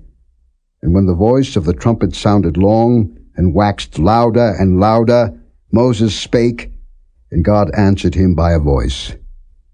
And the Lord came down upon Mount Sinai, on the top of the mount, and the Lord called Moses up to the top of the mount, and Moses went up. And the Lord said unto Moses, Go down, charge the people, lest they break through unto the Lord to gaze, and many of them perish. And let the priests also, which come near to the Lord, sanctify themselves, lest the Lord break forth upon them. And Moses said unto the Lord, The people cannot come up to Mount Sinai, for thou chargest us, saying, Set bounds about the mount, and sanctify it. And the Lord said unto him, Away, get thee down, and thou shalt come up, thou and Aaron with thee. But let not the priests and the people break through to come up unto the Lord, lest he break forth upon them. So Moses went down unto the people, and spake unto them.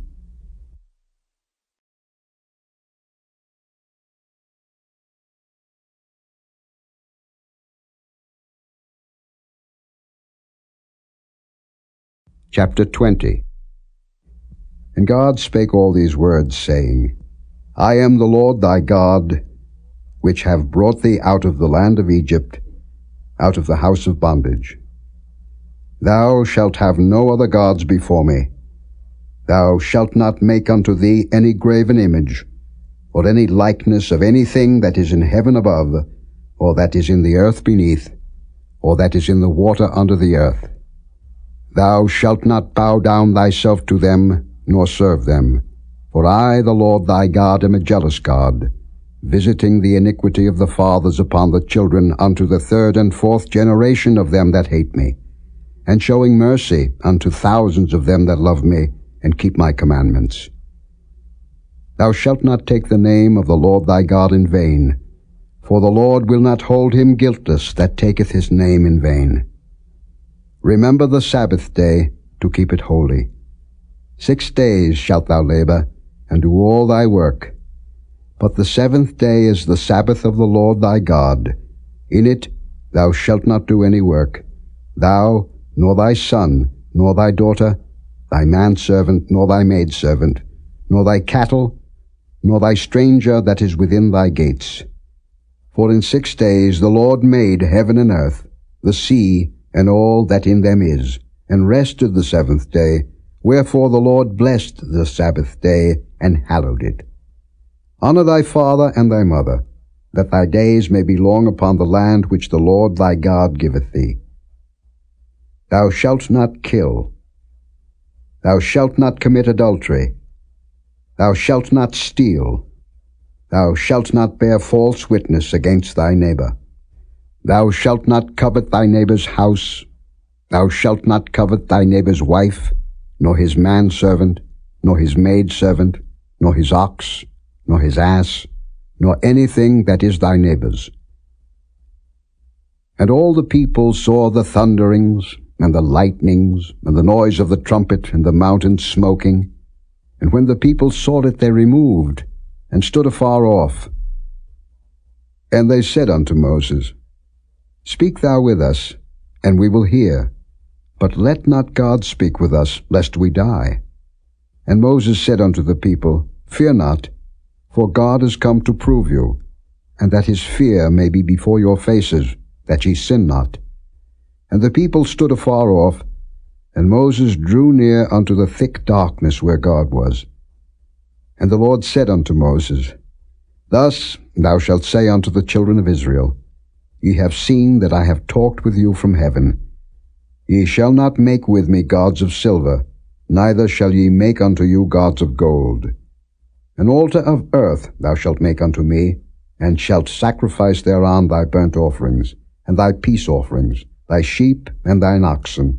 In all places where I record my name, I will come unto thee, and I will bless thee. And if thou wilt make me an altar of stone, thou shalt not build it of hewn stone, for if thou lift up thy tool upon it, thou hast polluted it. Neither shalt thou go up by steps unto mine altar, that thy nakedness be not discovered thereon.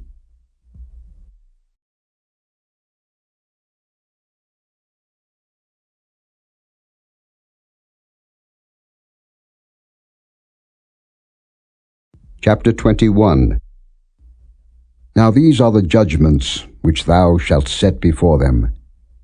If thou buy an Hebrew servant, 6 years he shall serve, and in the 7th he shall go out free for nothing.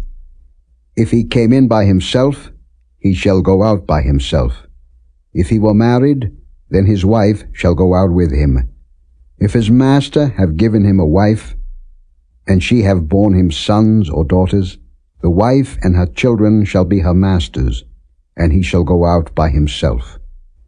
And if the servant shall plainly say, I love my master, my wife, and my children, I will not go out free, then his master shall bring him unto the judges. He shall also bring him to the door, or unto the door post, and his master shall bore his ear through with an awl, and he shall serve him forever. And if a man sell his daughter to be a maidservant, she shall not go out as the men servants do. If she please not her master, who hath betrothed her to himself, then shall he let her be redeemed. To sell her unto a strange nation he shall have no power, seeing he hath dealt deceitfully with her. And if he have betrothed her unto his son, he shall deal with her after the manner of daughters. If he take him another wife, her food, her raiment, and her duty of marriage shall he not diminish. And if he do not these 3 unto her, then shall she go out free without money. He that smiteth a man, so that he die, shall be surely put to death.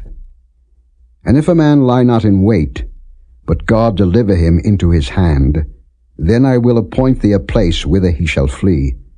But if a man come presumptuously upon his neighbor to slay him with guile, thou shalt take him from mine altar, that he may die.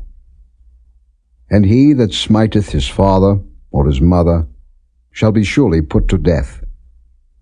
And he that stealeth a man, and selleth him, or if he be found in his hand, he shall surely be put to death. And he that curseth his father or his mother shall surely be put to death. And if men strive together, and one smite another with a stone, or with his fist, and he die not, but keepeth his bed, If he rise again, and walk abroad upon his staff, then shall he that smote him be quit. Only he shall pay for the loss of his time, and shall cause him to be thoroughly healed.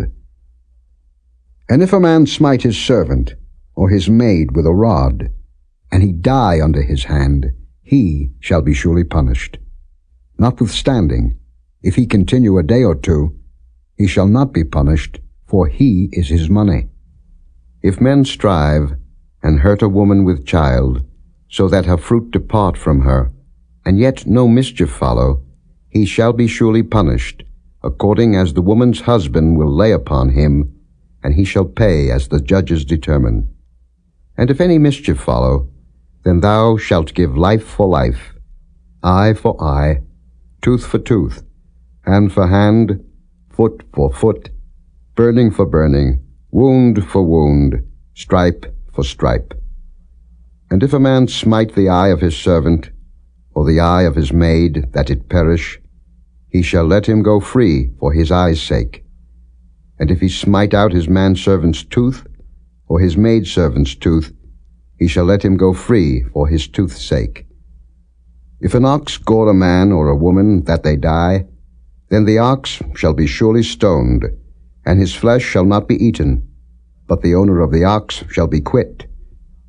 But if the ox were wont to push with his horn in time past, and it hath been testified to his owner, and he hath not kept him in, but that he hath killed a man or a woman, the ox shall be stoned, and his owner also shall be put to death. If there be laid on him a sum of money, then he shall give for the ransom of his life whatsoever is laid upon him. Whether he have gored a son, or have gored a daughter, according to this judgment shall it be done unto him. If the ox shall push a manservant or a maidservant, he shall give unto their master 30 shekels of silver, and the ox shall be stoned. And if a man shall open a pit, or if a man shall dig a pit, and not cover it, and an ox or an ass fall therein, the owner of the pit shall make it good, and give money unto the owner of them, and the dead beast shall be his. And if one man's ox hurt another's, that he die, then they shall sell the live ox, and divide the money of it, and the dead ox also they shall divide. Or if it be known that the ox hath used to push in time past, and his owner hath not kept him in, he shall surely pay ox for ox, and the dead shall be his own.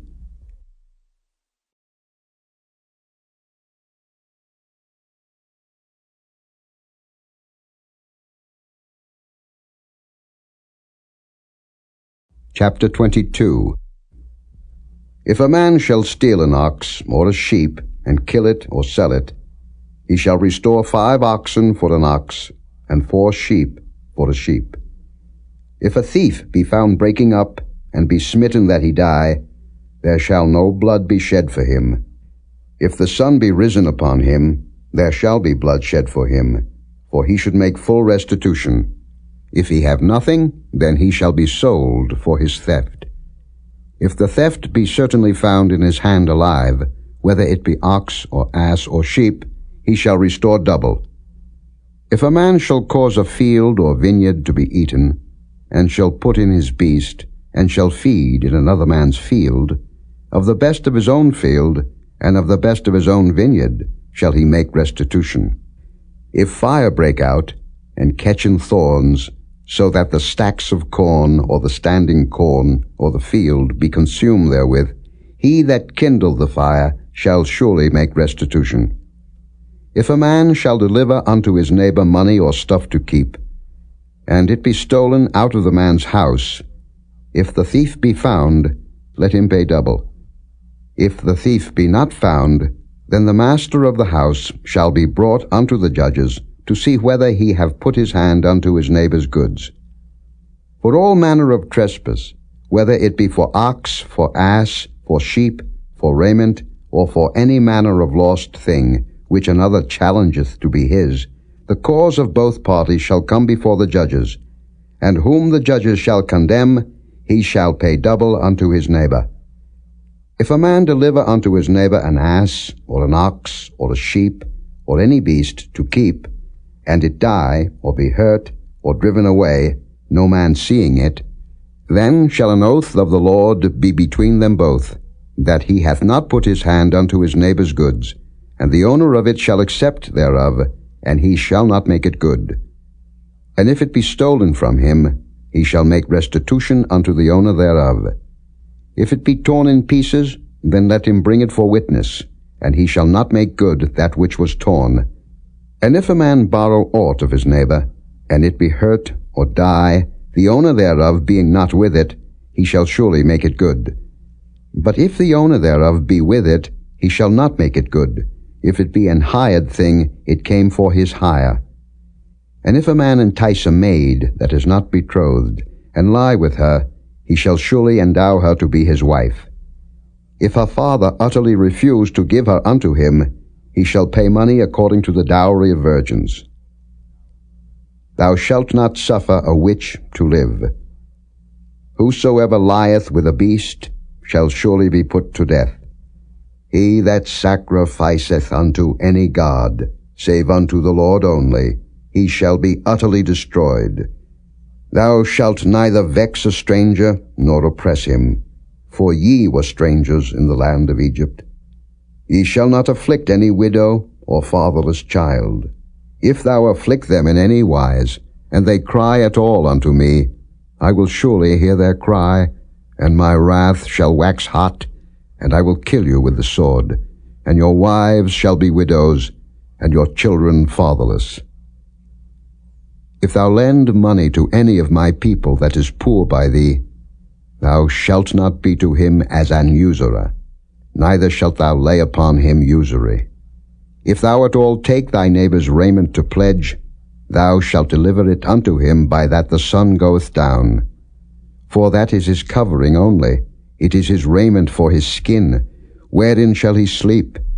And it shall come to pass, when he crieth unto me, that I will hear, for I am gracious. Thou shalt not revile the gods, nor curse the ruler of thy people. Thou shalt not delay to offer the first of thy ripe fruits, and of thy liquors, the firstborn of thy sons shalt thou give unto me. Likewise shalt thou do with thine oxen, and with thy sheep. 7 days it shall be with his dam. On the 8th day thou shalt give it me. And ye shall be holy men unto me. Neither shall ye eat any flesh that is torn of beasts in the field. Ye shall cast it to the dogs.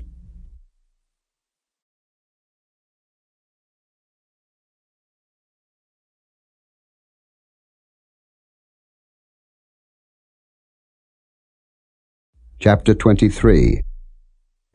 Thou shalt not raise a false report. Put not thine hand with the wicked to be an unrighteous witness. Thou shalt not follow a multitude to do evil. Neither shalt thou speak in a cause to decline after many to wrest judgment. Neither shalt thou countenance a poor man in his cause. If thou meet thine enemy's ox or his ass going astray, thou shalt surely bring it back to him again. If thou see the ass of him that hateth thee lying under his burden, and wouldest forbear to help him, thou shalt surely help with him. Thou shalt not wrest the judgment of thy poor in his cause.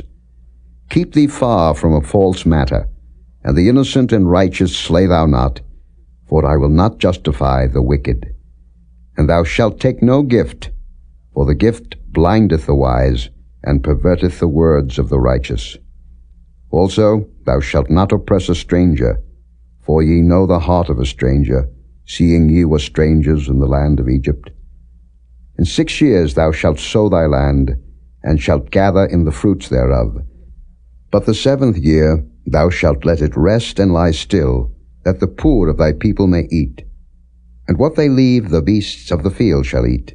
In like manner thou shalt deal with thy vineyard and with thy oliveyard. 6 days thou shalt do thy work, and on the 7th day thou shalt rest, that thine ox and thine ass may rest, and the son of thy handmaid, and the stranger may be refreshed. And in all things that I have said unto you be circumspect, and make no mention of the name of other gods, neither let it be heard out of thy mouth. 3 times thou shalt keep a feast unto me in the year. Thou shalt keep the feast of unleavened bread.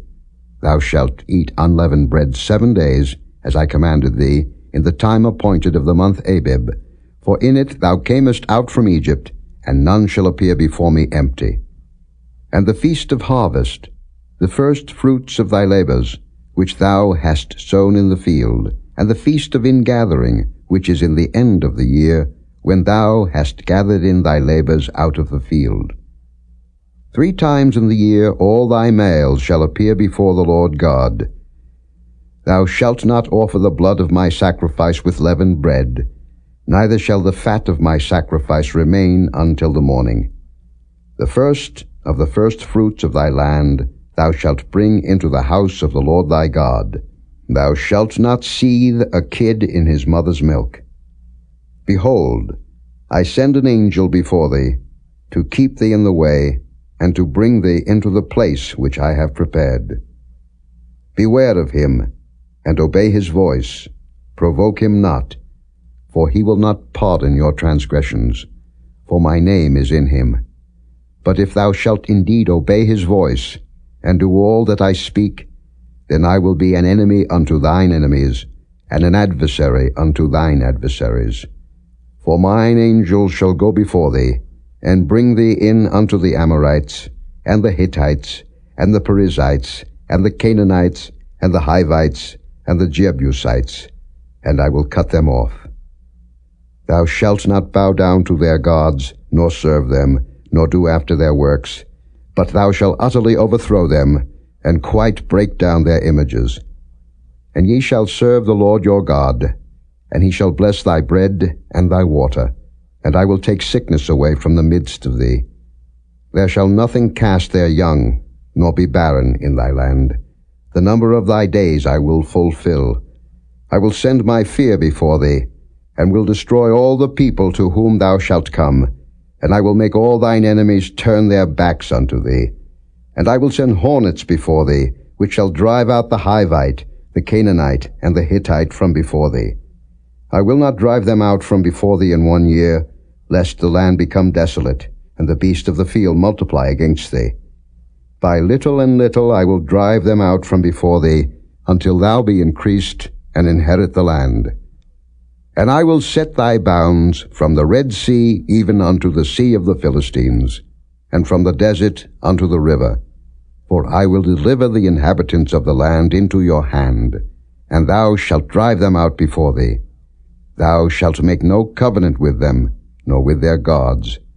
They shall not dwell in thy land, lest they make thee sin against me. For if thou serve their gods, it will surely be a snare unto thee.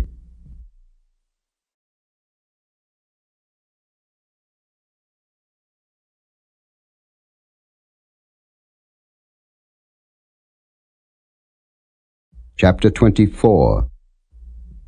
And he said unto Moses, Come up unto the Lord, thou, and Aaron, Nadab, and Abihu, and 70 of the elders of Israel, and worship ye afar off.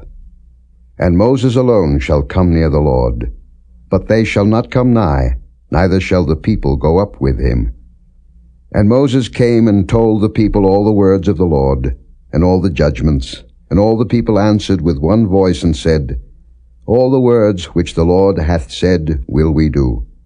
And Moses wrote all the words of the Lord, and rose up early in the morning, and builded an altar under the hill, and 12 pillars, according to the 12 tribes of Israel. And he sent young men of the children of Israel, which offered burnt offerings, and sacrificed peace offerings of oxen unto the Lord. And Moses took half of the blood, and put it in basins, and half of the blood he sprinkled on the altar. And he took the book of the covenant, and read in the audience of the people, and they said, All that the Lord hath said will we do, and be obedient. And Moses took the blood, and sprinkled it on the people, and said, Behold the blood of the covenant, which the Lord hath made with you concerning all these words. Then went up Moses and Aaron, Nadab, and Abihu, and 70 of the elders of Israel, and they saw the God of Israel, and there was under his feet as it were a paved work of a sapphire stone, and as it were the body of heaven in his clearness. And upon the nobles of the children of Israel he laid not his hand.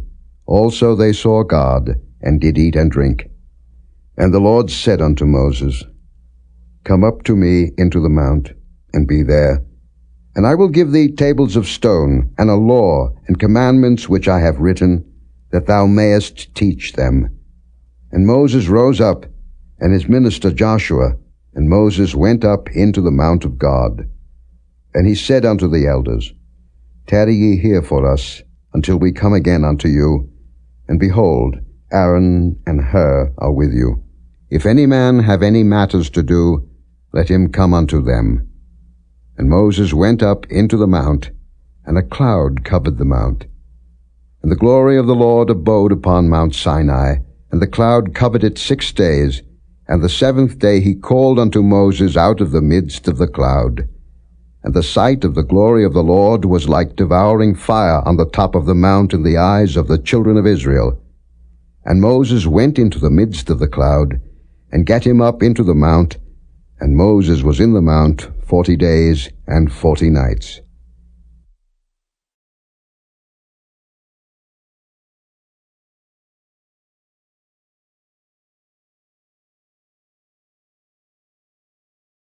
Chapter 25. And the Lord spake unto Moses, saying, Speak unto the children of Israel, that they bring me an offering. Of every man that giveth it willingly with his heart ye shall take my offering. And this is the offering which ye shall take of them, gold, and silver, and brass, and blue, and purple, and scarlet, and fine linen, and goat's hair, and ram skins dyed red, and badgers' skins, and shittim wood, oil for the light, spices for anointing oil, and for sweet incense, onyx stones, and stones to be set in the ephod, and in the breastplate. And let them make me a sanctuary, that I may dwell among them. According to all that I show thee, after the pattern of the tabernacle, and the pattern of all the instruments thereof, even so shall ye make it. And they shall make an ark of shittim wood. 2 cubits and a half shall be the length thereof, and 1 cubit and a half the breadth thereof, and 1 cubit and a half the height thereof. And thou shalt overlay it with pure gold. Within and without shalt thou overlay it, and shalt make upon it a crown of gold round about. And thou shalt cast 4 rings of gold for it, and put them in the 4 corners thereof. And 2 rings shall be in the one side of it, and 2 rings in the other side of it. And thou shalt make staves of shittim wood, and overlay them with gold. And thou shalt put the staves into the rings by the sides of the ark, that the ark may be borne with them. The staves shall be in the rings of the ark, they shall not be taken from it. And thou shalt put into the ark the testimony which I shall give thee. And thou shalt make a mercy seat of pure gold. 2 cubits and a half shall be the length thereof, and 1 cubit and a half the breadth thereof. And thou shalt make 2 cherubims of gold. Of beaten work shalt thou make them in the 2 ends of the mercy seat. And make 1 cherub on the one end, and the other cherub on the other end. Even of the mercy seat shall ye make the cherubims on the 2 ends thereof. And the cherubims shall stretch forth their wings on high, covering the mercy seat with their wings, and their faces shall look one to another. Toward the mercy seat shall the faces of the cherubims be. And thou shalt put the mercy seat above upon the ark, and in the ark thou shalt put the testimony that I shall give thee. And there I will meet with thee, and I will commune with thee from above the mercy seat, from between the 2 cherubims which are upon the ark of the testimony, of all things which I will give thee in commandment unto the children of Israel. Thou shalt also make a table of shittim wood. 2 cubits shall be the length thereof, and 1 cubit the breadth thereof, and 1 cubit and a half the height thereof. And thou shalt overlay it with pure gold, and make thereto a crown of gold round about. And thou shalt make unto it a border of an handbreadth round about, and thou shalt make a golden crown to the border thereof round about. And thou shalt make for it 4 rings of gold, and put the rings in the 4 corners that are on the 4 feet thereof. Over against the border shall the rings be for places of the staves to bear the table. And thou shalt make the staves of shittim wood, and overlay them with gold, that the table may be borne with them. And thou shalt make the dishes thereof, and spoons thereof, and covers thereof, and bowls thereof, to cover withal. Of pure gold shalt thou make them. And thou shalt set upon the table showbread before me alway. And thou shalt make a candlestick of pure gold. Of beaten work shall the candlestick be made. His shaft, and his branches, his bowls, his knops, and his flowers shall be of the same. And 6 branches shall come out of the sides of it, 3 branches of the candlestick out of the one side, and 3 branches of the candlestick out of the other side. 3 bowls made like unto almonds, with a knop and a flower in one branch, and 3 bowls made like almonds in the other branch, with a knop and a flower, so in the 6 branches that come out of the candlestick. And in the candlestick shall be 4 bowls, made like unto almonds, with their knops and their flowers. And there shall be a knop under 2 branches of the same, and a knop under 2 branches of the same, and a knop under 2 branches of the same, according to the 6 branches that proceed out of the candlestick. Their knops and their branches shall be of the same. All it shall be one beaten work of pure gold. And thou shalt make the 7 lamps thereof, and they shall light the lamps thereof, that they may give light over against it. And the tongues thereof, and the snuff dishes thereof, shall be of pure gold. Of a talent of pure gold shall he make it, with all these vessels. And look that thou make them after their pattern, which was showed thee in the mount.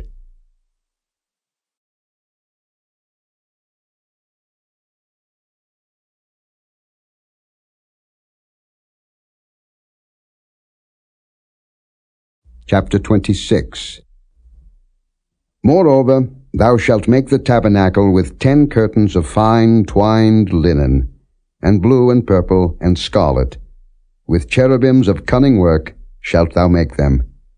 The length of one curtain shall be 28 cubits, and the breadth of one curtain 4 cubits, and every one of the curtains shall have one measure. The 5 curtains shall be coupled together one to another, and other 5 curtains shall be coupled one to another. And thou shalt make loops of blue upon the edge of the one curtain from the selvage in the coupling. And likewise shalt thou make in the uttermost edge of another curtain in the coupling of the second. 50 loops shalt thou make in the one curtain, and 50 loops shalt thou make in the edge of the curtain that is in the coupling of the second, that the loops may take hold one of another. And thou shalt make 50 taches of gold, and couple the curtains together with the taches, and it shall be one tabernacle. And thou shalt make curtains of goat's hair to be a covering upon the tabernacle. 11 curtains shalt thou make. The length of one curtain shall be 30 cubits, and the breadth of one curtain 4 cubits. And the 11 curtains shall be all of one measure. And thou shalt couple 5 curtains by themselves, and 6 curtains by themselves, and shalt double the 6th curtain in the forefront of the tabernacle. And thou shalt make 50 loops on the edge of the one curtain that is outmost in the coupling, and 50 loops in the edge of the curtain which coupleth the second. And thou shalt make 50 taches of brass, and put the taches into the loops, and couple the tent together, that it may be one. And the remnant that remaineth of the curtains of the tent, the half curtain that remaineth, shall hang over the backside of the tabernacle, and a cubit on the one side, and a cubit on the other side of that which remaineth in the length of the curtains of the tent. It shall hang over the sides of the tabernacle on this side and on that side, to cover it. And thou shalt make a covering for the tent of rams' skins dyed red, and a covering above of badgers' skins. And thou shalt make boards for the tabernacle of shittim wood standing up. 10 cubits shall be the length of a board, and a cubit and a half shall be the breadth of one board. 2 tenons shall there be in one board, set in order one against another. Thus shalt thou make for all the boards of the tabernacle. And thou shalt make the boards for the tabernacle, 20 boards on the south side southward. And thou shalt make 40 sockets of silver under the 20 boards, 2 sockets under one board for his 2 tenons, and 2 sockets under another board for his 2 tenons. And for the second side of the tabernacle on the north side there shall be 20 boards, and there 40 sockets of silver, 2 sockets under one board, and 2 sockets under another board. And for the sides of the tabernacle westward thou shalt make 6 boards, and 2 boards shalt thou make for the corners of the tabernacle in the 2 sides. And they shall be coupled together beneath, and they shall be coupled together above the head of it unto one ring. Thus shall it be for them both. They shall be for the 2 corners. And they shall be 8 boards, and their sockets of silver 16 sockets, 2 sockets under one board, and 2 sockets under another board. And thou shalt make bars of shittim wood, 5 for the boards of the one side of the tabernacle, and 5 bars for the boards of the other side of the tabernacle, and 5 bars for the boards of the side of the tabernacle for the 2 sides westward. And the middle bar in the midst of the boards shall reach from end to end. And thou shalt overlay the boards with gold, and make their rings of gold for places for the bars. And thou shalt overlay the bars with gold. And thou shalt rear up the tabernacle according to the fashion thereof, which was showed thee in the mount. And thou shalt make a veil of blue, and purple, and scarlet, and fine twined linen of cunning work. With cherubims shall it be made. And thou shalt hang it upon 4 pillars of shittim wood overlaid with gold. Their hooks shall be of gold upon the 4 sockets of silver. And thou shalt hang up the veil under the taches, that thou mayest bring in thither within the veil the ark of the testimony. And the veil shall divide unto you between the holy place and the most holy. And thou shalt put the mercy seat upon the ark of the testimony in the most holy place. And thou shalt set the table without the veil, and the candlestick over against the table on the side of the tabernacle toward the south. And thou shalt put the table on the north side. And thou shalt make an hanging for the door of the tent, of blue, and purple, and scarlet, and fine twined linen, wrought with needlework. And thou shalt make for the hanging 5 pillars of shittim wood, and overlay them with gold, and their hooks shall be of gold, and thou shalt cast 5 sockets of brass for them.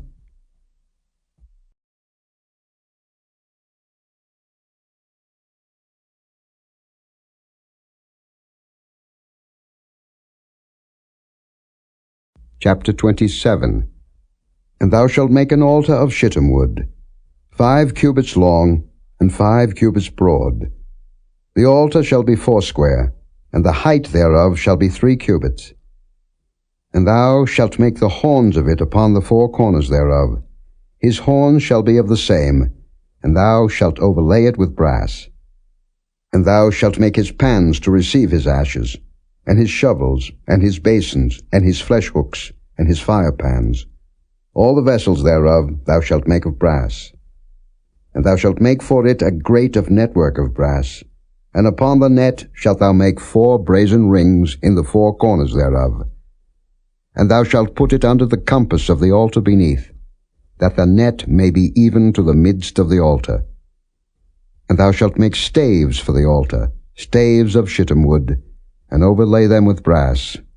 And the staves shall be put into the rings, and the staves shall be upon the 2 sides of the altar to bear it. Hollow with boards shalt thou make it, as it was showed thee in the mount, so shall they make it. And thou shalt make the court of the tabernacle. For the south side southward there shall be hangings for the court of fine twined linen of 100 cubits long for one side. And the 20 pillars thereof, and their 20 sockets shall be of brass. The hooks of the pillars and their fillets shall be of silver. And likewise for the north side in length there shall be hangings of 100 cubits long, and his 20 pillars and their 20 sockets of brass, the hooks of the pillars and their fillets of silver. And for the breadth of the court on the west side shall be hangings of 50 cubits, their pillars 10, and their sockets 10. And the breadth of the court on the east side eastward shall be 50 cubits. The hangings of one side of the gate shall be 15 cubits, their pillars 3, and their sockets 3. And on the other side shall be hangings 15 cubits, their pillars 3, and their sockets 3.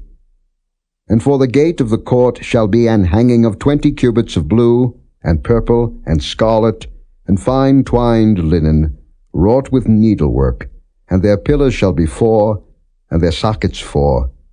All the pillars round about the court shall be filleted with silver. Their hooks shall be of silver, and their sockets of brass. The length of the court shall be 100 cubits, and the breadth 50 everywhere, and the height 5 cubits of fine twined linen, and their sockets of brass. All the vessels of the tabernacle, in all the service thereof, and all the pins thereof, and all the pins of the court, shall be of brass. And thou shalt command the children of Israel, that they bring thee pure oil olive beaten for the light, to cause the lamp to burn always. In the tabernacle of the congregation without the veil, which is before the testimony, Aaron and his sons shall order it from evening to morning before the Lord. It shall be a statute forever unto their generations on the behalf of the children of Israel.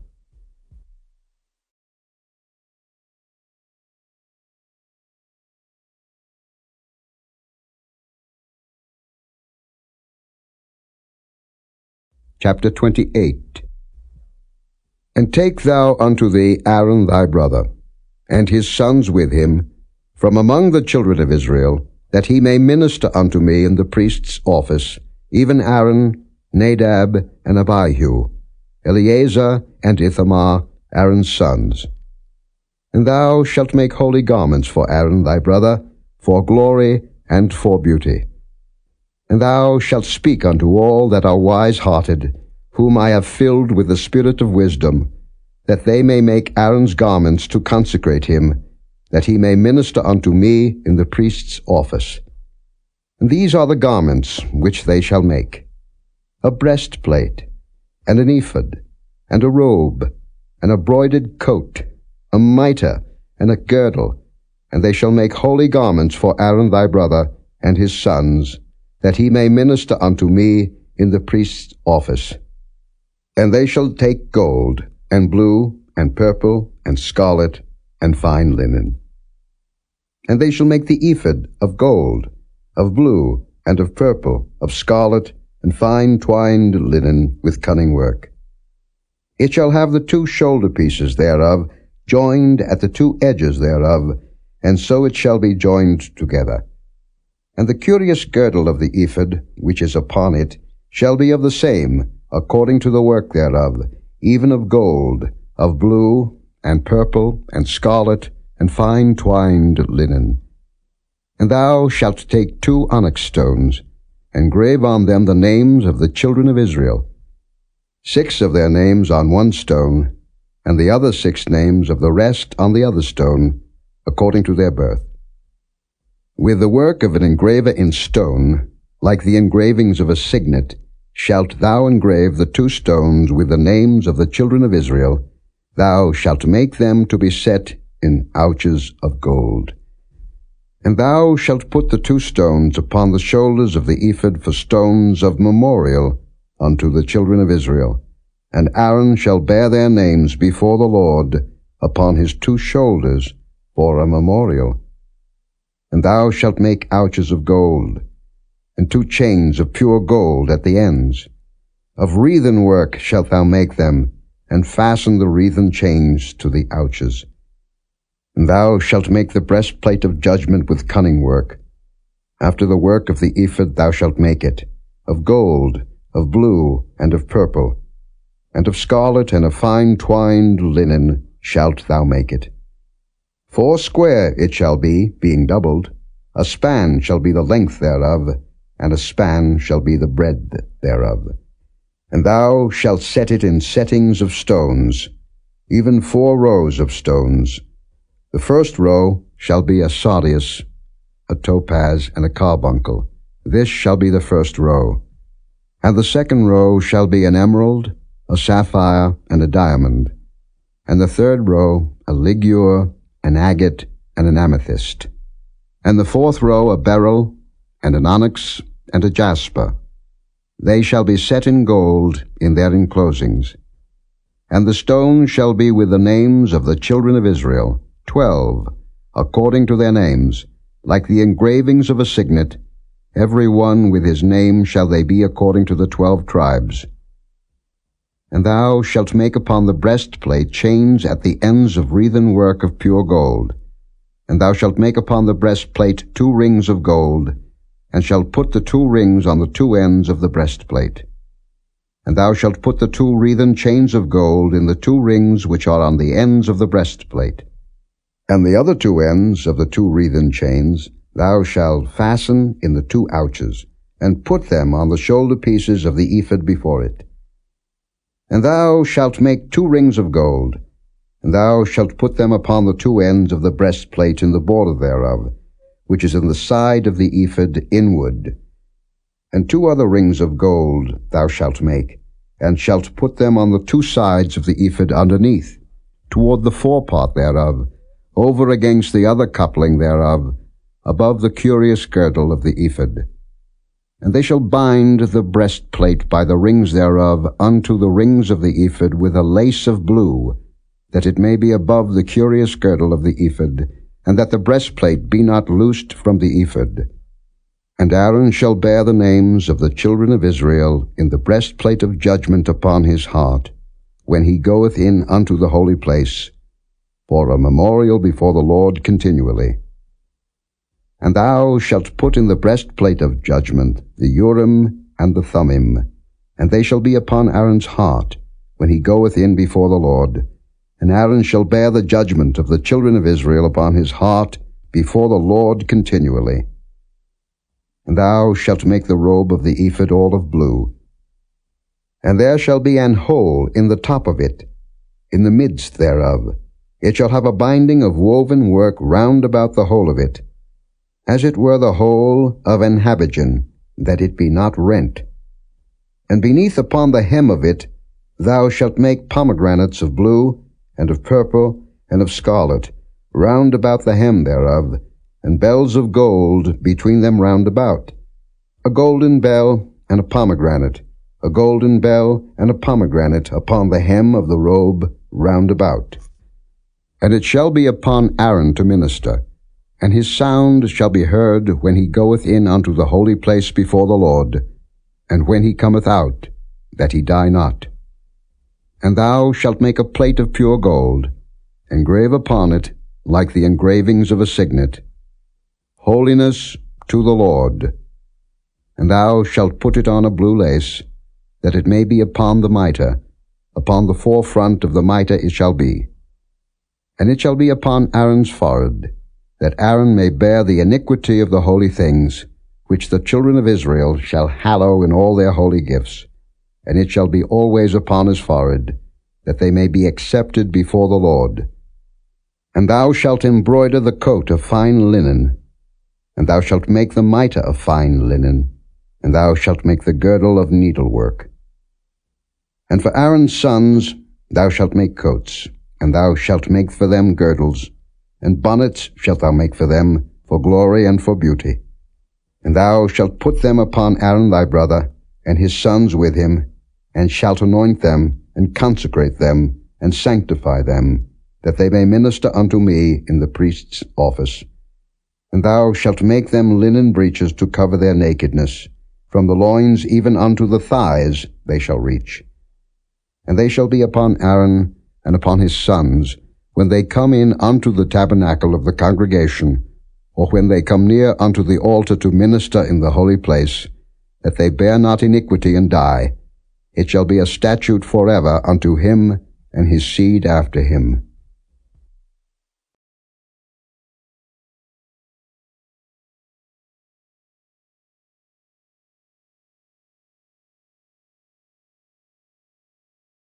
Chapter 29. And this is the thing that thou shalt do unto them to hallow them, to minister unto me in the priest's office.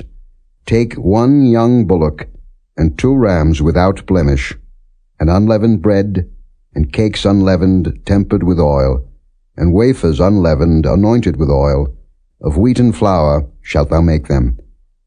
And thou shalt put them into one basket, and bring them in the basket, with the bullock and the 2 rams. And Aaron and his sons thou shalt bring unto the door of the tabernacle of the congregation, and shalt wash them with water. And thou shalt take the garments, and put upon Aaron the coat, and the robe of the ephod, and the ephod, and the breastplate, and gird him with the curious girdle of the ephod. And thou shalt put the mitre upon his head, and put the holy crown upon the mitre. Then shalt thou take the anointing oil, and pour it upon his head, and anoint him. And thou shalt bring his sons, and put coats upon them. And thou shalt gird them with girdles, Aaron and his sons, and put the bonnets on them, and the priest's office shall be theirs for a perpetual statute. And thou shalt consecrate Aaron and his sons.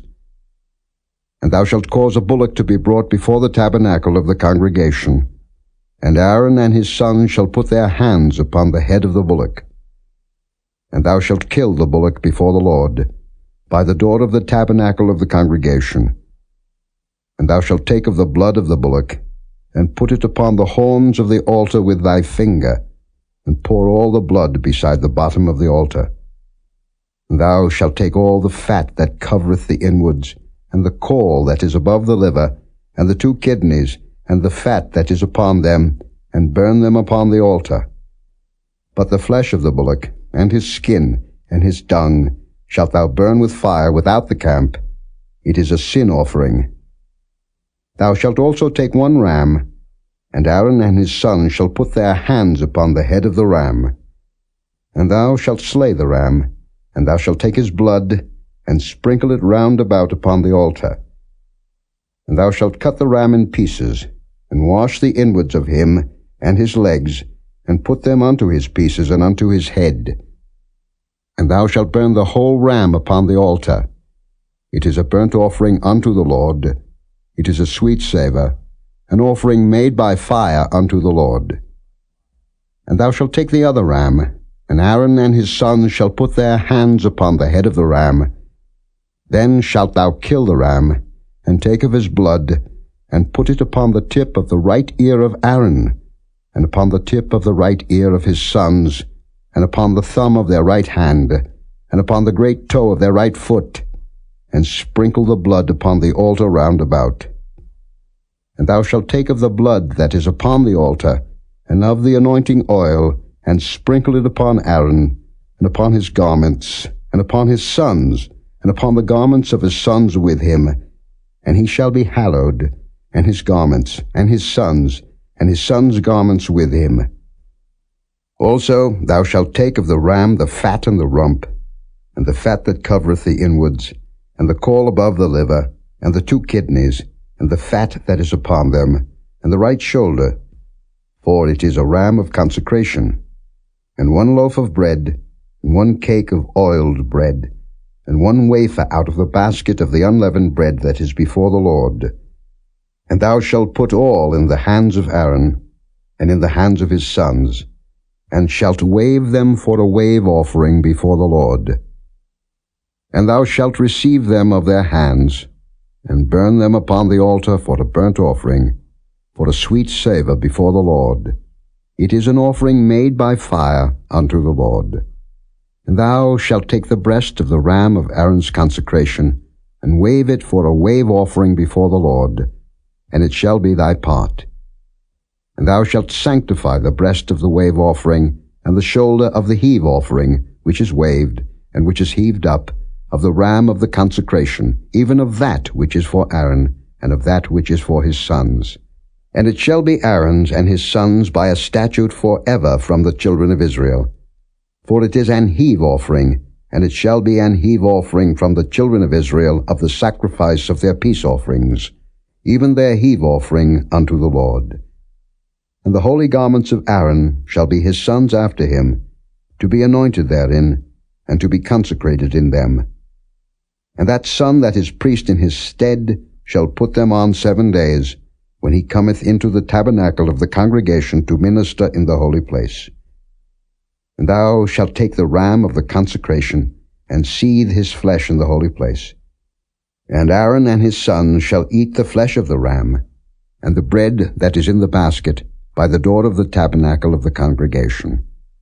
And they shall eat those things wherewith the atonement was made, to consecrate and to sanctify them, but a stranger shall not eat thereof, because they are holy.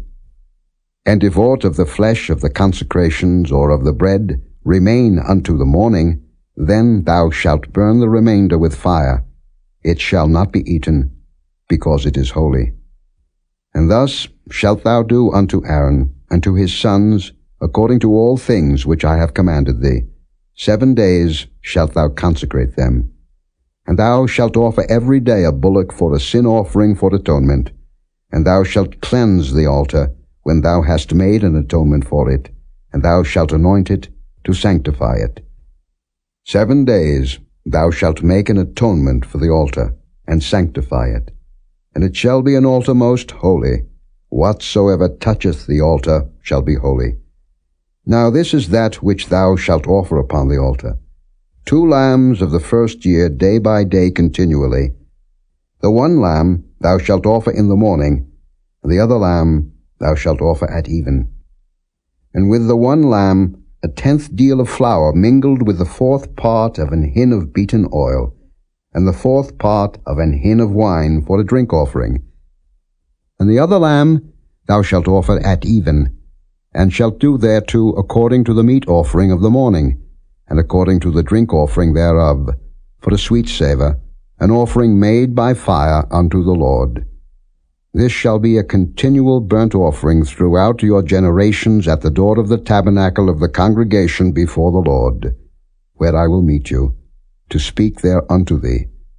And there I will meet with the children of Israel, and the tabernacles shall be sanctified by my glory. And I will sanctify the tabernacle of the congregation and the altar. I will sanctify also both Aaron and his sons to minister to me in the priest's office. And I will dwell among the children of Israel, and will be their God. And they shall know that I am the Lord their God, that brought them forth out of the land of Egypt, that I may dwell among them. I am the Lord their God.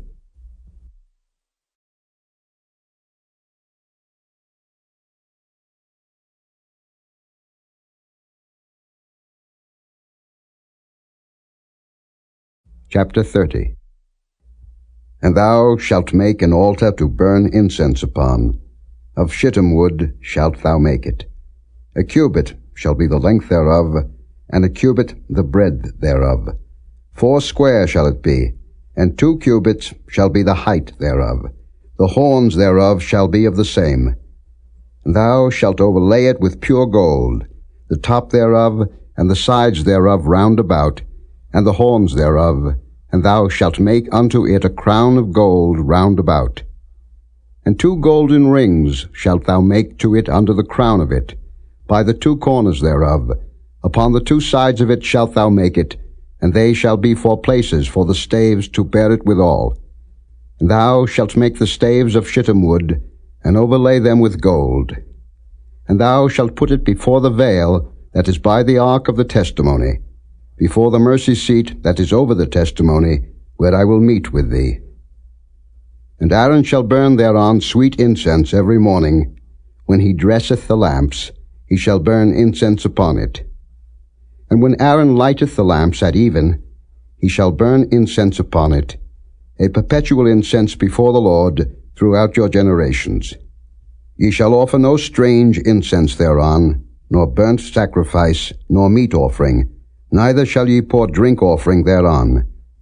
And Aaron shall make an atonement upon the horns of it once in a year with the blood of the sin offering of atonements. Once in the year shall he make atonement upon it throughout your generations. It is most holy unto the Lord.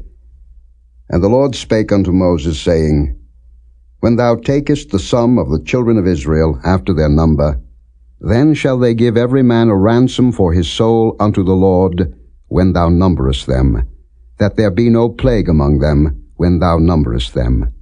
This they shall give, every one that passeth among them that are numbered, 1/2 shekel after the shekel of the sanctuary. A shekel is 20 gerahs, and half shekel shall be the offering of the Lord. Every one that passeth among them that are numbered from 20 years old and above shall give an offering unto the Lord. The rich shall not give more, and the poor shall not give less than half a shekel, when they give an offering unto the Lord, to make an atonement for your souls. And thou shalt take the atonement money of the children of Israel, and shalt appoint it for the service of the tabernacle of the congregation, that it may be a memorial unto the children of Israel before the Lord, to make an atonement for your souls. And the Lord spake unto Moses, saying, Thou shalt also make a laver of brass, and his foot also of brass, to wash withal. And thou shalt put it between the tabernacle of the congregation and the altar, and thou shalt put water therein. For Aaron and his sons shall wash their hands and their feet thereat. When they go into the tabernacle of the congregation, they shall wash with water, that they die not. Or when they come near to the altar to minister, to burn offering made by fire unto the Lord. So they shall wash their hands and their feet, that they die not. And it shall be a statute forever to them, even to him and to his seed throughout their generations. Moreover, the Lord spake unto Moses, saying, Take thou also unto thee principal spices, of pure myrrh 500 shekels, and of sweet cinnamon half so much, even 250 shekels, and of sweet calamus 250 shekels, and of cassia 500 shekels, after the shekel of the sanctuary, and of oil olive and hin. And thou shalt make it an oil of holy ointment, an ointment compound after the art of the apothecary. It shall be an holy anointing oil.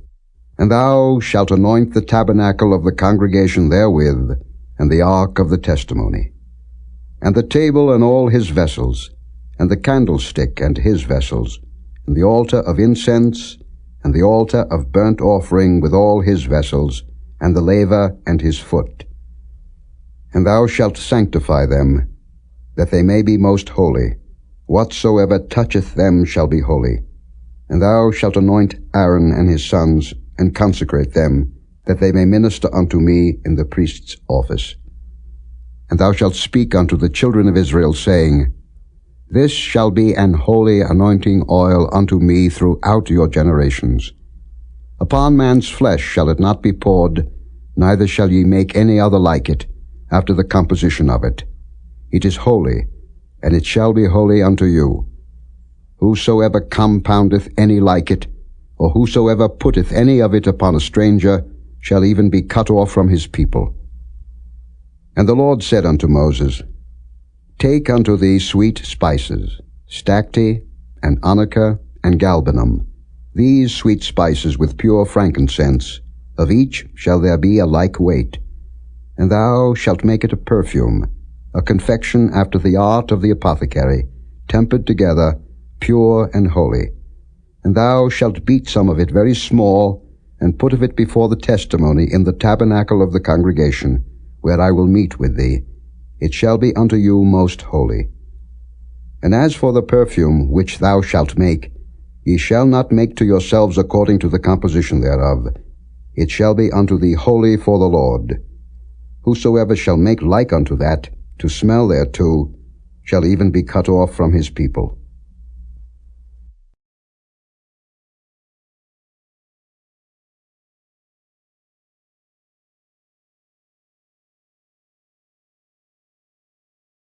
Chapter 31. And the Lord spake unto Moses, saying, See, I have called by name Bezaleel, the son of Uri, the son of Hur, of the tribe of Judah.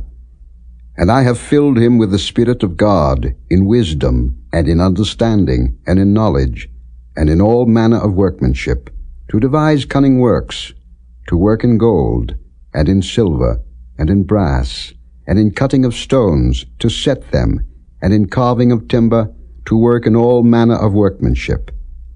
And I, behold, I have given with him Aholiab, the son of Ahisamach, of the tribe of Dan, and in the hearts of all that are wise-hearted I have put wisdom, that they may make all that I have commanded thee. The tabernacle of the congregation, and the ark of the testimony, and the mercy seat that is thereupon, and all the furniture of the tabernacle, and the table and his furniture, and the pure candlestick with all his furniture, and the altar of incense, and the altar of burnt offering with all his furniture, and the laver and his foot, and the cloths of service, and the holy garments for Aaron the priest, and the garments of his sons, to minister in the priest's office, and the anointing oil, and sweet incense for the holy place, according to all that I have commanded thee shall they do. And the Lord spake unto Moses, saying, Speak thou also unto the children of Israel, saying, Verily my Sabbaths ye shall keep, for it is a sign between me and you throughout your generations, that ye may know that I am the Lord that doth sanctify you. Ye shall keep the Sabbath therefore, for it is holy unto you.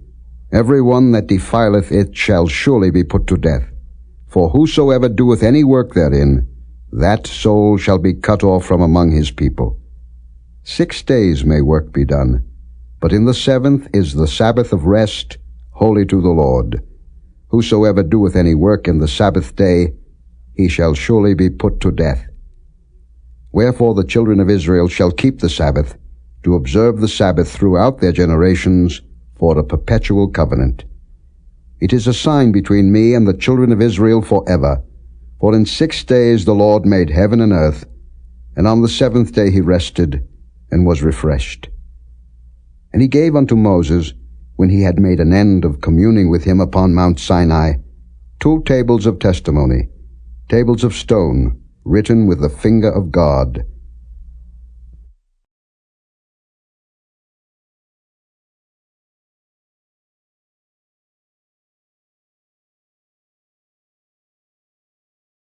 Chapter 32.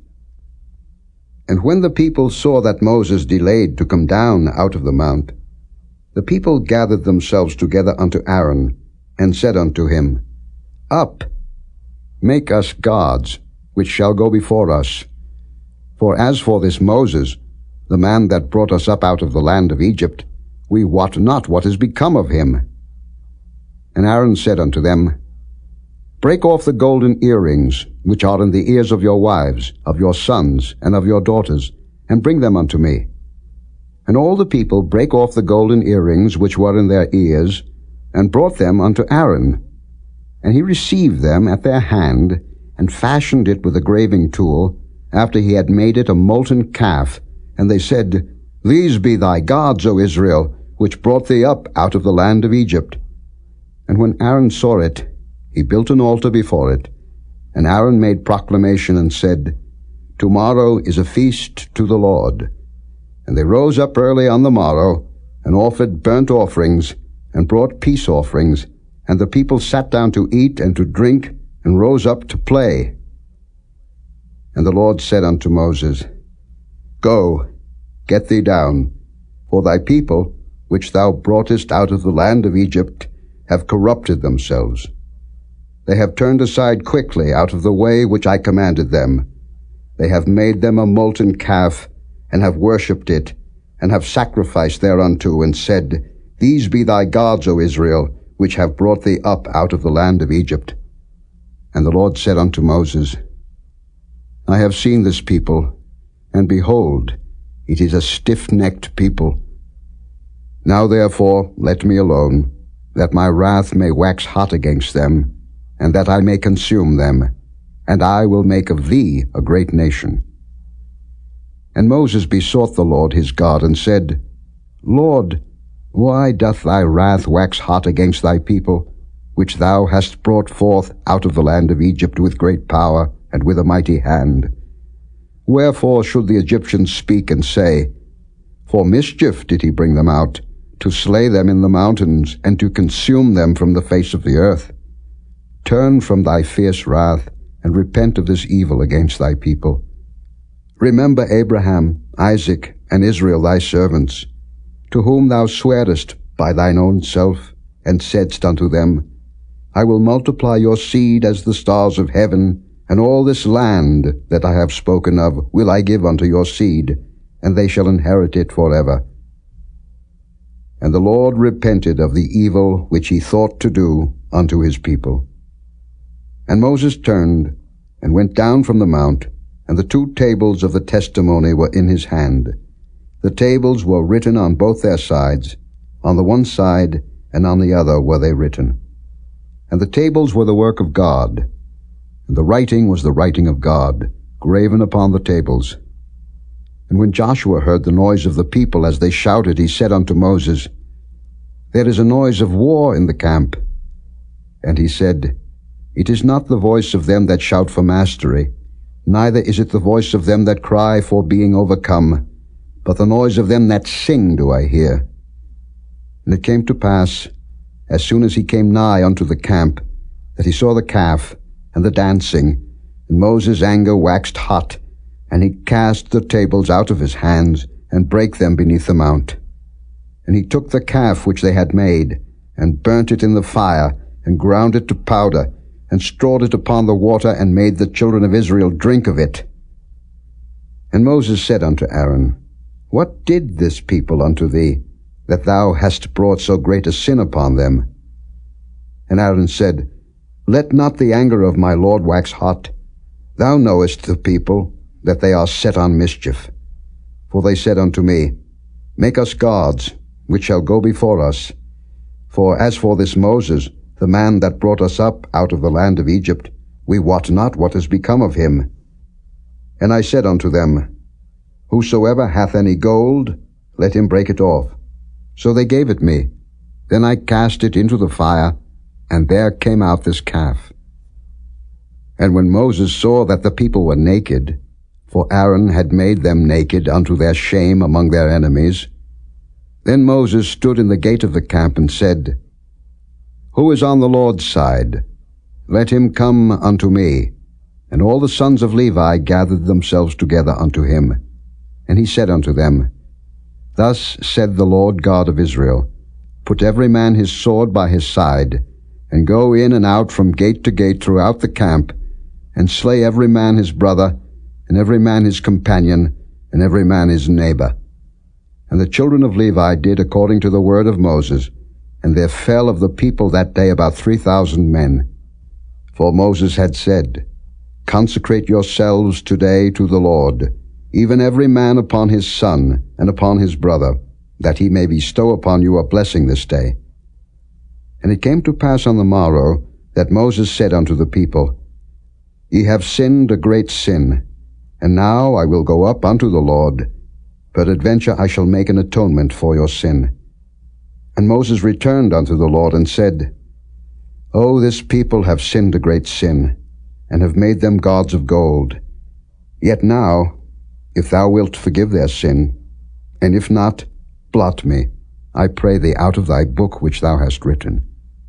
And the Lord said unto Moses, Whosoever hath sinned against me, him will I blot out of my book. Therefore now go, lead the people unto the place of which I have spoken unto thee. Behold, mine angel shall go before thee. Nevertheless in the day when I visit, I will visit their sin upon them. And the Lord plagued the people, because they made the calf which Aaron made.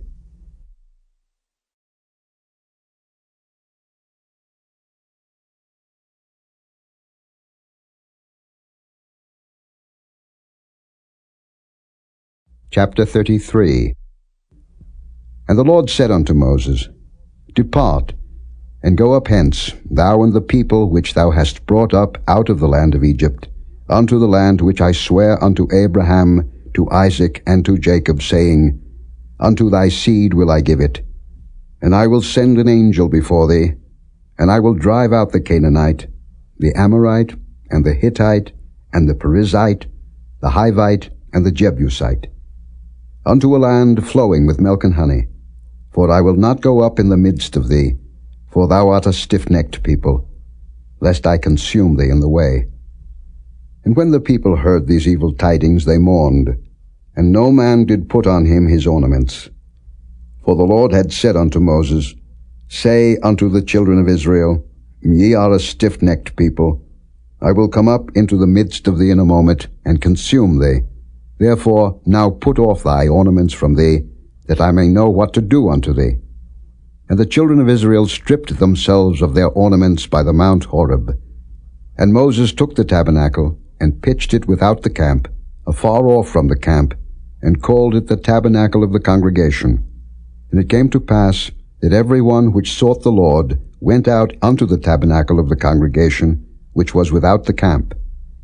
And it came to pass, when Moses went out unto the tabernacle, that all the people rose up, and stood every man at his tent door, and looked after Moses, until he was gone into the tabernacle. And it came to pass, as Moses entered into the tabernacle, the cloudy pillar descended, and stood at the door of the tabernacle, and the Lord talked with Moses. And all the people saw the cloudy pillar stand at the tabernacle door, and all the people rose up and worshipped, every man in his tent door.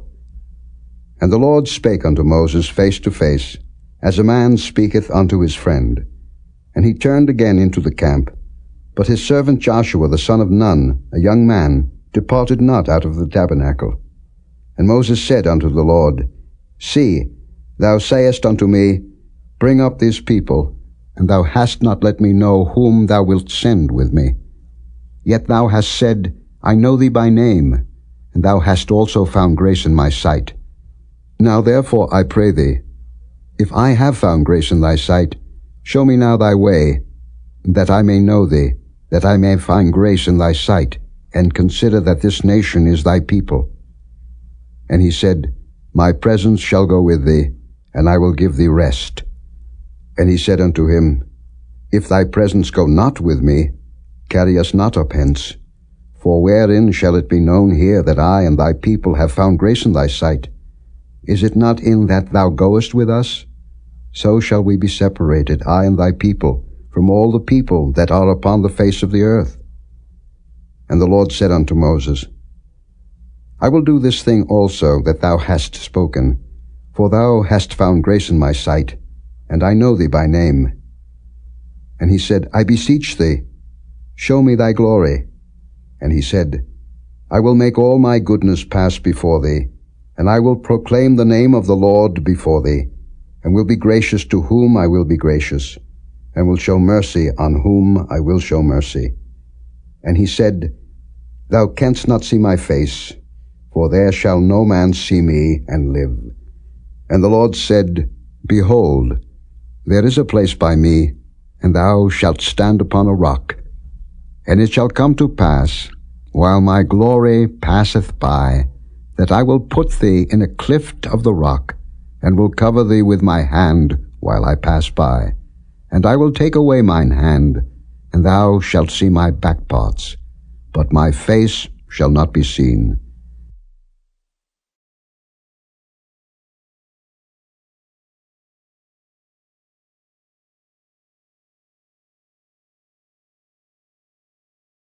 Chapter 34.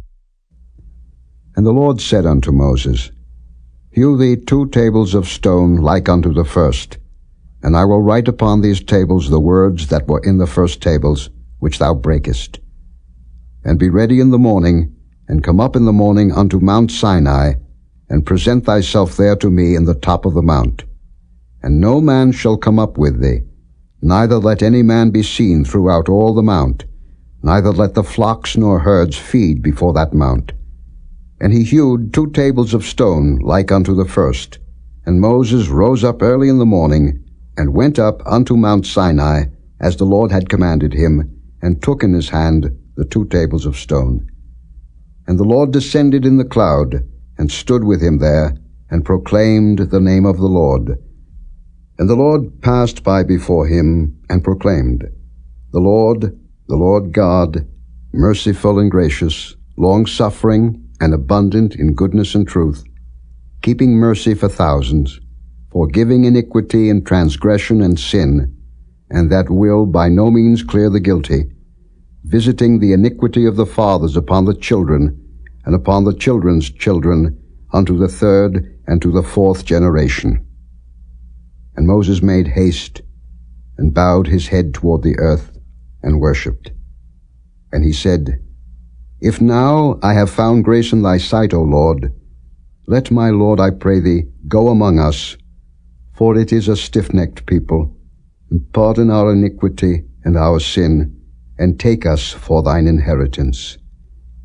And he said, Behold, I make a covenant.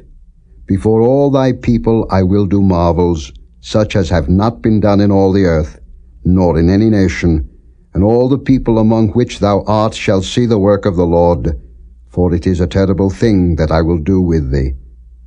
Observe thou that which I command thee this day.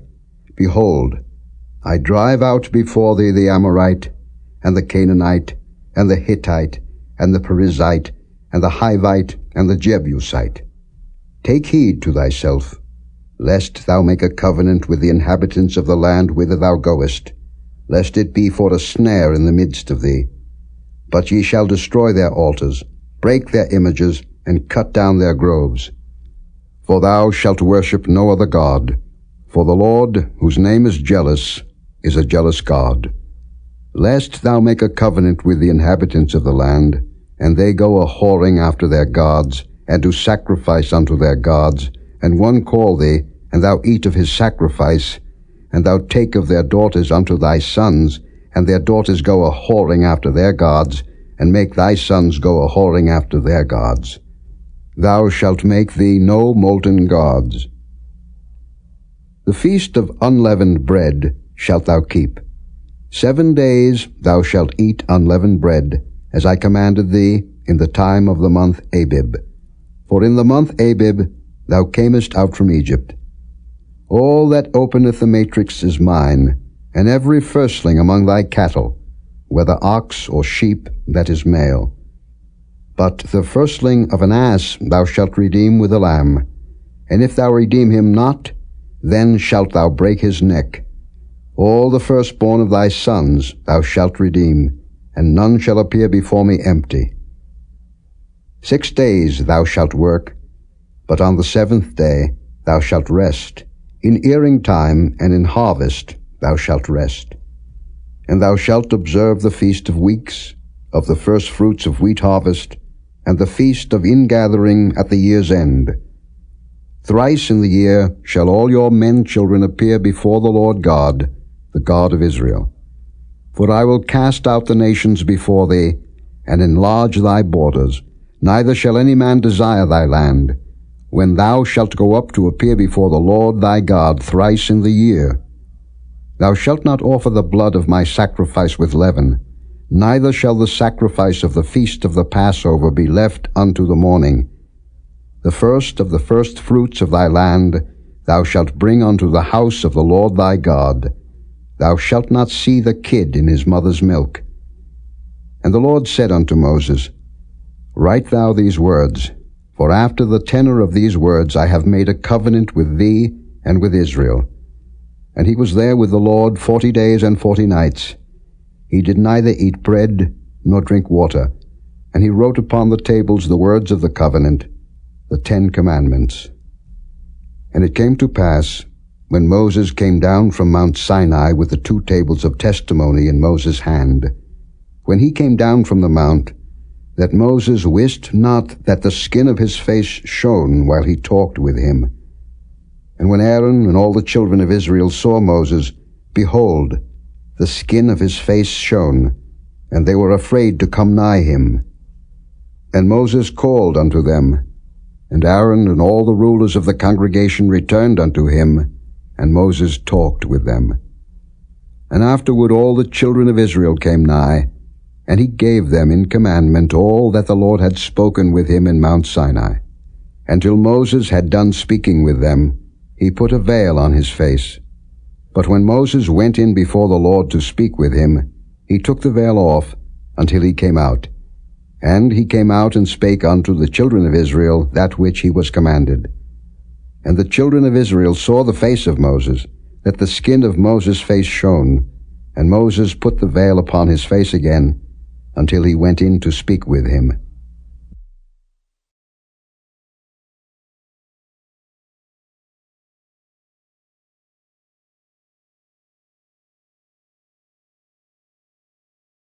Chapter 35. And Moses gathered all the congregation of the children of Israel together, and said unto them, These are the words which the Lord hath commanded, that ye should do them. 6 days shall work be done, But on the seventh day there shall be to you an holy day, a Sabbath of rest to the Lord. Whosoever doeth work therein shall be put to death. Ye shall kindle no fire throughout your habitations upon the Sabbath day. And Moses spake unto all the congregation of the children of Israel, saying, This is the thing which the Lord commanded, saying, Take ye from among you an offering unto the Lord. Whosoever is of a willing heart, let him bring it. An offering of the Lord, gold and silver and brass, and blue and purple and scarlet and fine linen, and goat's hair, and ram's skins dyed red, and badger's skins, and shittim wood, and oil for the light, and spices for anointing oil, and for the sweet incense, and onyx stones, and stones to be set for the ephod, and for the breastplate. And every wise-hearted among you shall come, and make all that the Lord hath commanded. The tabernacle, his tent, and his covering, his taches, and his boards, his bars, his pillars, and his sockets. The ark, and the staves thereof, with the mercy seat, and the veil of the covering. The table, and his staves, and all his vessels, and the showbread. The candlestick also for the light, and his furniture, and his lamps, with the oil for the light. And the incense altar, and his staves, and the anointing oil, and the sweet incense, and the hanging for the door at the entering in of the tabernacle. The altar of burnt offering, with his brazen grate, his staves, and all his vessels, the laver and his foot. The hangings of the court, his pillars and their sockets, and the hanging for the door of the court. The pins of the tabernacle, and the pins of the court, and their cords. The cloths of service, to do service in the holy place. The holy garments for Aaron the priest, and the garments of his sons, to minister in the priest's office. And all the congregation of the children of Israel departed from the presence of Moses. And they came, every one whose heart stirred him up, and every one whom his spirit made willing, and they brought the Lord's offering to the work of the tabernacle of the congregation, and for all his service, and for the holy garments.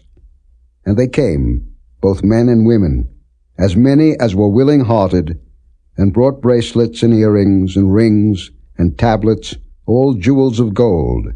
And every man that offered an offering of gold unto the Lord. And every man, with whom was found blue and purple and scarlet, and fine linen, and goat's hair, and red skins of rams, and badgers' skins, brought them. Every one that did offer an offering of silver and brass brought the Lord's offering, and every man, with whom was found shittim wood for any work of the service, brought it. And all the women that were wise-hearted did spin with their hands, and brought that which they had spun, both of blue, and of purple, and of scarlet, and of fine linen. And all the women whose hearts stirred them up in wisdom spun goat's hair. And the rulers brought onyx stones, and stones to be set for the ephod, and for the breastplate, and spice, and oil for the light, and for the anointing oil, and for the sweet incense. The children of Israel brought a willing offering unto the Lord, every man and woman, whose heart made them willing to bring for all manner of work, which the Lord had commanded to be made by the hand of Moses. And Moses said unto the children of Israel, See, the Lord hath called by name Bezaleel the son of Uri, the son of Hur, of the tribe of Judah. And he hath filled him with the Spirit of God, in wisdom, in understanding, and in knowledge, and in all manner of workmanship, and to devise curious works, to work in gold, and in silver, and in brass, and in the cutting of stones, to set them, and in carving of wood, to make any manner of cunning work. And he hath put in his heart that he may teach, both he and Aholiab, the son of Ahisamach, of the tribe of Dan. Them hath he filled with wisdom of heart, to work all manner of work, of the engraver, and of the cunning workman, and of the embroiderer, in blue, and in purple, in scarlet, and in fine linen, and of the weaver, even of them that do any work, and of those that devise cunning work.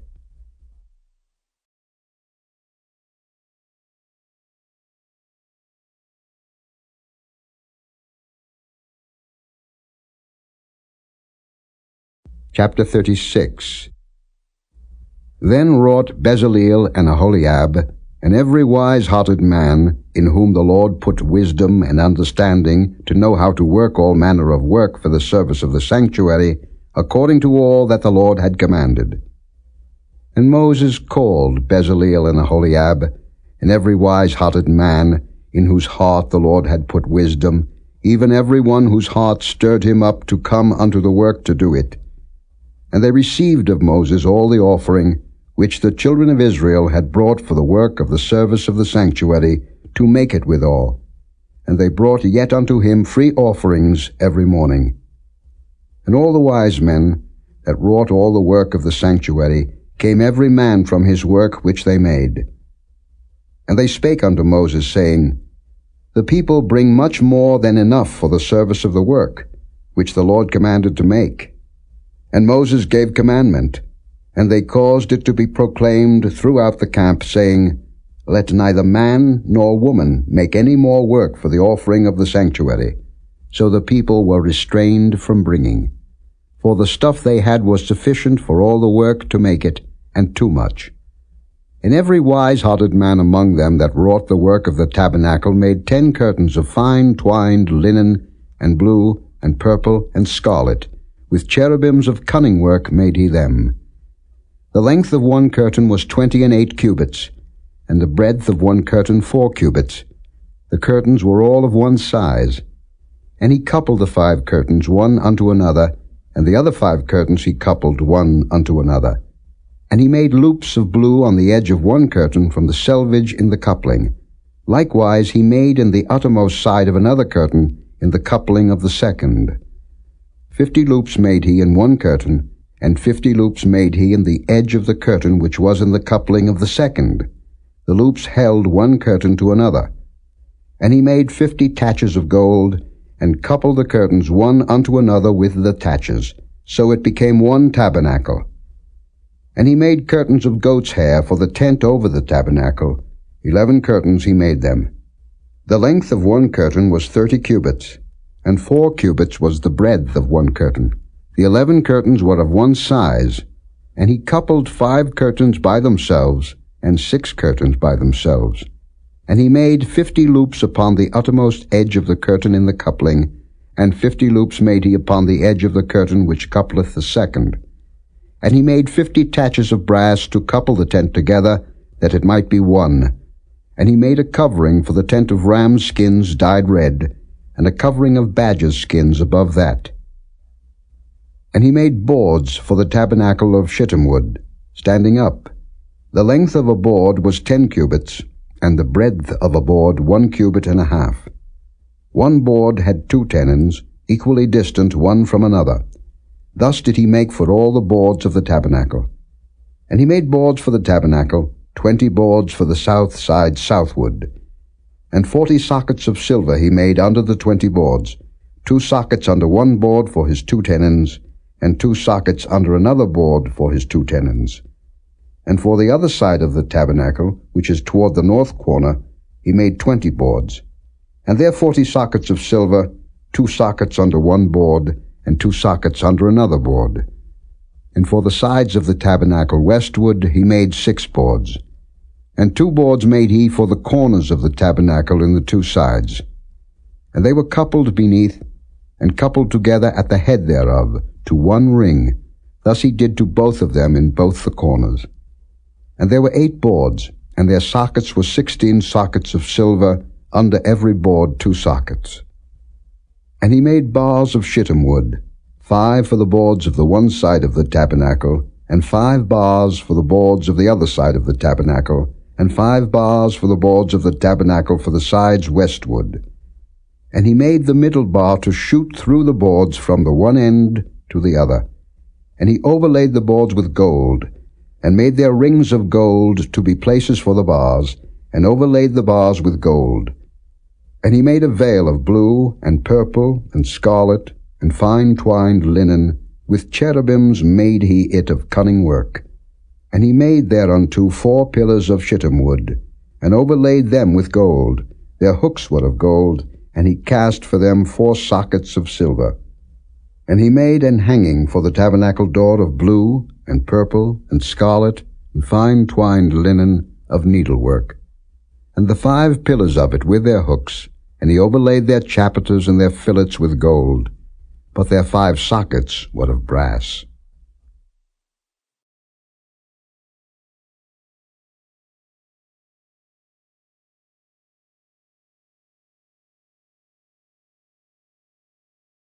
Chapter 37. And Bezaleel made the ark of shittim wood. 2 cubits and a half was the length of it, and a cubit and a half the breadth of it, and a cubit and a half the height of it.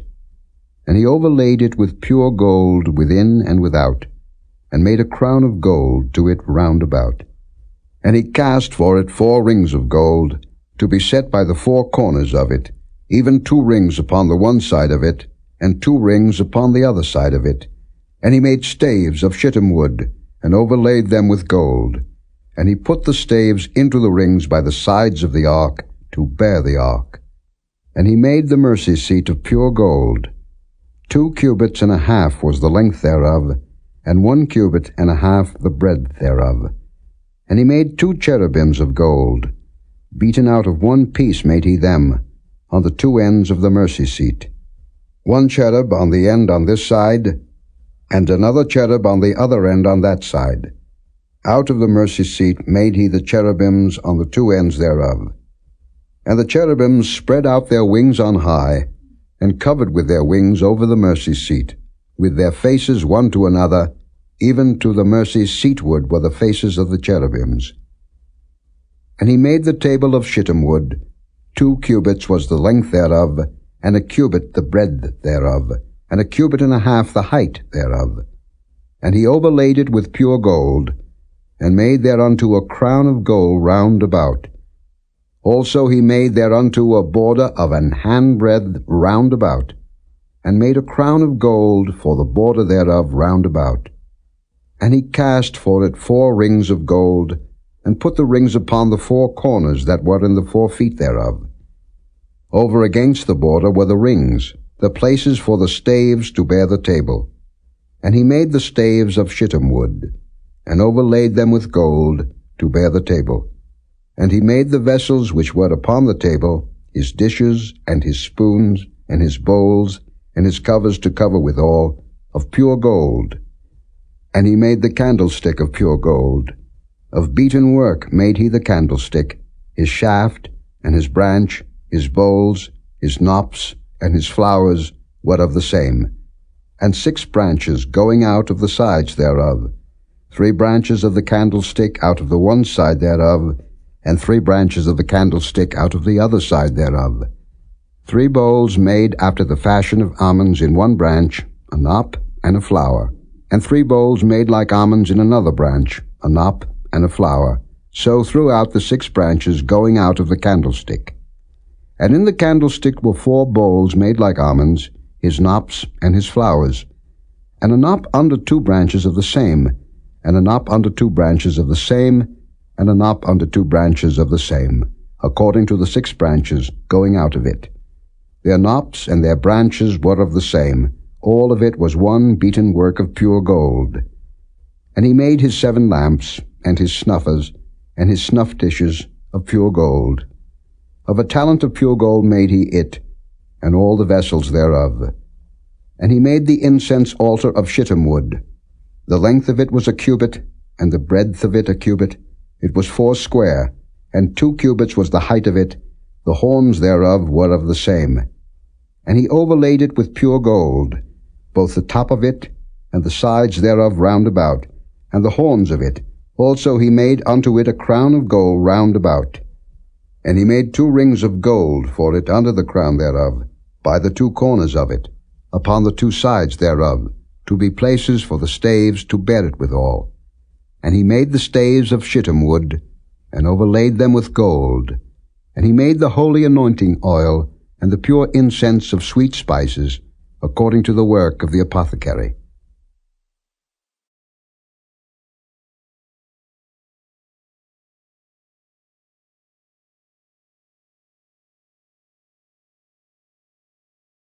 Chapter 38. And he made the altar of burnt offering of shittim wood. 5 cubits was the length thereof, and 5 cubits the breadth thereof. It was 4 square, and 3 cubits the height thereof. And he made the horns thereof on the 4 corners of it. The horns thereof were of the same, and he overlaid it with brass. And he made all the vessels of the altar, the pots and the shovels and the basins, and the flesh hooks and the firepans. All the vessels thereof made he of brass.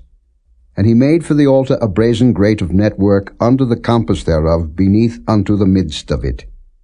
And he cast 4 rings for the 4 ends of the grate of brass, to be places for the staves. And he made the staves of shittim wood, and overlaid them with brass. And he put the staves into the rings on the sides of the altar, to bear it withal. He made the altar hollow with boards. And he made the laver of brass, and the foot of it of brass, of the looking glasses of the women assembling, which assembled at the door of the tabernacle of the congregation. And he made the court. On the south side, southward, the hangings of the court were of fine twined linen, 100 cubits. Their pillars were 20, and their brazen sockets 20. The hooks of the pillars and their fillets were of silver. And for the north side the hangings were 100 cubits. Their pillars were 20, and their sockets of brass 20. The hooks of the pillars and their fillets of silver. And for the west side were hangings of 50 cubits. Their pillars 10, and their sockets 10. The hooks of the pillars and their fillets of silver. And for the east side eastward 50 cubits. The hangings of the one side of the gate were 15 cubits. Their pillars 3, and their sockets 3. And for the other side of the court gate, on this hand and that hand, were hangings of 15 cubits, their pillars 3, and their sockets 3. All the hangings of the court round about were of fine twined linen, and the sockets for the pillars were of brass, the hooks of the pillars and their fillets of silver, and the overlaying of their chapiters of silver, and all the pillars of the court were filleted with silver. And the hanging for the gate of the court was needlework, of blue and purple and scarlet and fine twined linen, and 20 cubits was the length, and the height in the breadth was 5 cubits, answerable to the hangings of the court. And their pillars were 4, and their sockets of brass 4, their hooks of silver, and the overlaying of their chapiters and their fillets of silver. And all the pins of the tabernacle, and of the court round about, were of brass. This is the sum of the tabernacle, even of the tabernacle of testimony, as it was counted, according to the commandment of Moses, for the service of the Levites, by the hand of Ithamar, son to Aaron the priest. And Bezaleel the son of Uri, the son of Hur, of the tribe of Judah, made all that the Lord commanded Moses. And with him was Aholiab, son of Ahisamach, of the tribe of Dan, an engraver, and a cunning workman, and an embroiderer in blue, and in purple, and in scarlet, and fine linen. All the gold that was occupied for the work in all the work of the holy place, even the gold of the offering, was 29 talents, and 730 shekels, after the shekel of the sanctuary. And the silver of them that were numbered of the congregation was 100 talents, and 1,760 shekels, after the shekel of the sanctuary. A bekah for every man, that is, half a shekel, after the shekel of the sanctuary, for every one that went to be numbered, from 20 years old and upward, for 600,000 and 3,550 men. And of the 100 talents of silver were cast the sockets of the sanctuary, and the sockets of the veil, and 100 sockets of the 100 talents, a talent for a socket. And of the 1,775 shekels, he made hooks for the pillars, and overlaid their chapiters, and filleted them. And the brass of the offering was 70 talents, and 2,400 shekels. And therewith he made the sockets to the door of the tabernacle of the congregation, and the brazen altar, and the brazen grate for it, and all the vessels of the altar, and the sockets of the court round about, and the sockets of the court gate, and all the pins of the tabernacle, and all the pins of the court round about.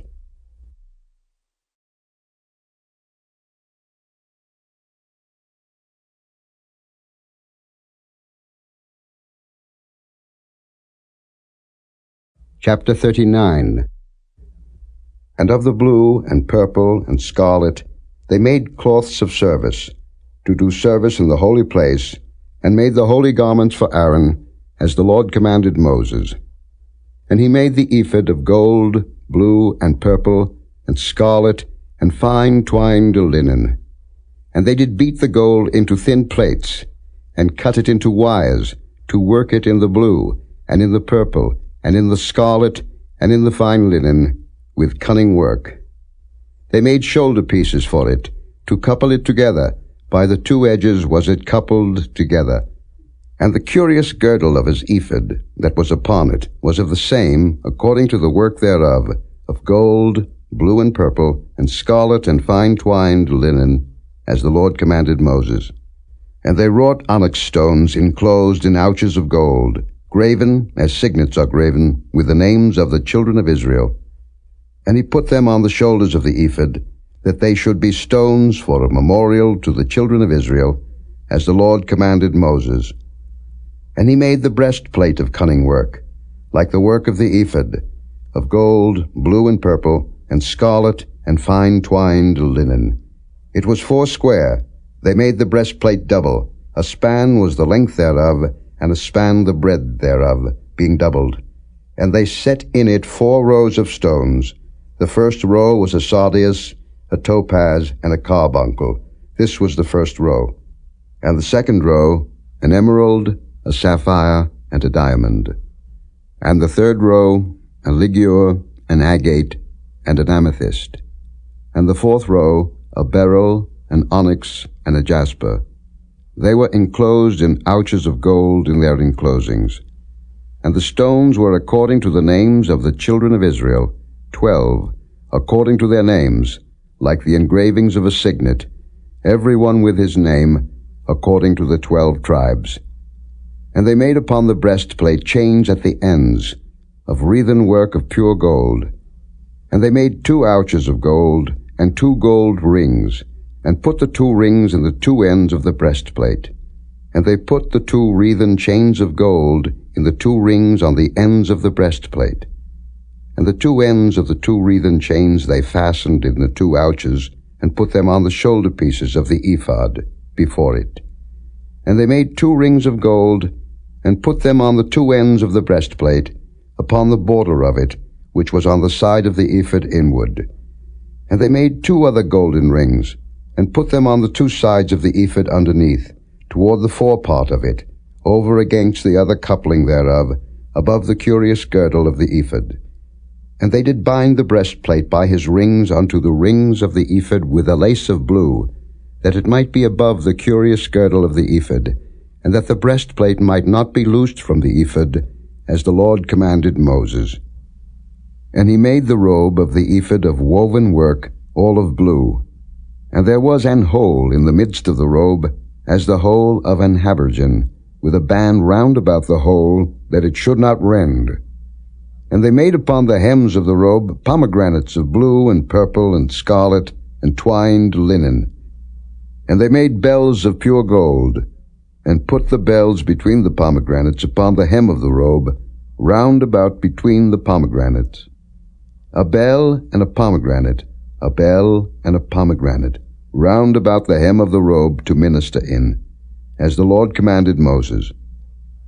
And they made coats of fine linen of woven work for Aaron, and for his sons, and a mitre of fine linen, and goodly bonnets of fine linen, and linen breeches of fine twined linen, and a girdle of fine twined linen, and blue, and purple, and scarlet of needlework, as the Lord commanded Moses.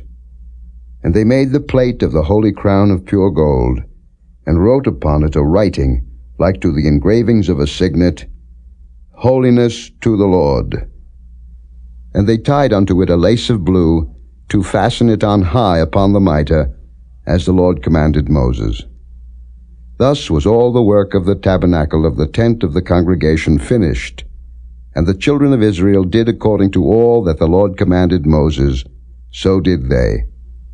And they brought the tabernacle unto Moses, the tent, and all his furniture, his taches, his boards, his bars, and his pillars, and his sockets.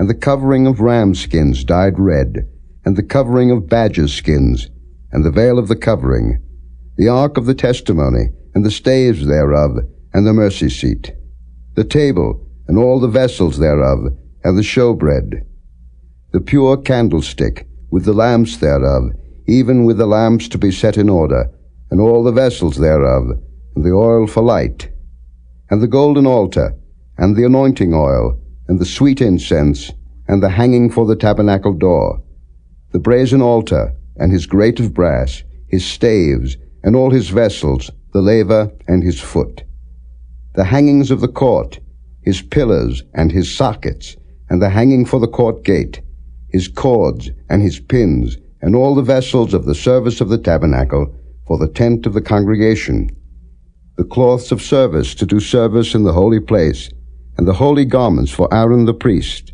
and his sons' garments to minister in the priest's office, according to all that the Lord commanded Moses. So the children of Israel made all the work. And Moses did look upon all the work, and behold, they had done it as the Lord had commanded, even so had they done it, and Moses blessed them.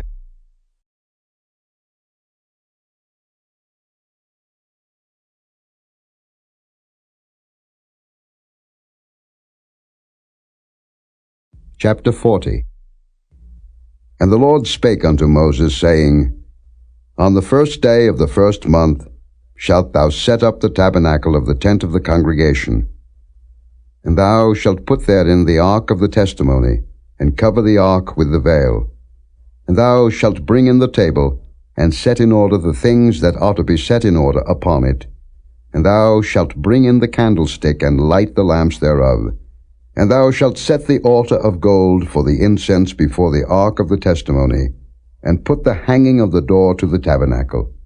And thou shalt set the altar of the burnt offering before the door of the tabernacle of the tent of the congregation. And thou shalt set the laver between the tent of the congregation and the altar, and shalt put water therein. And thou shalt set up the court round about, and hang up the hanging at the court gate. And thou shalt take the anointing oil, and anoint the tabernacle, and all that is therein, and shalt hallow it, and all the vessels thereof, and it shall be holy. And thou shalt anoint the altar of the burnt offering, and all his vessels, and sanctify the altar, and it shall be an altar most holy.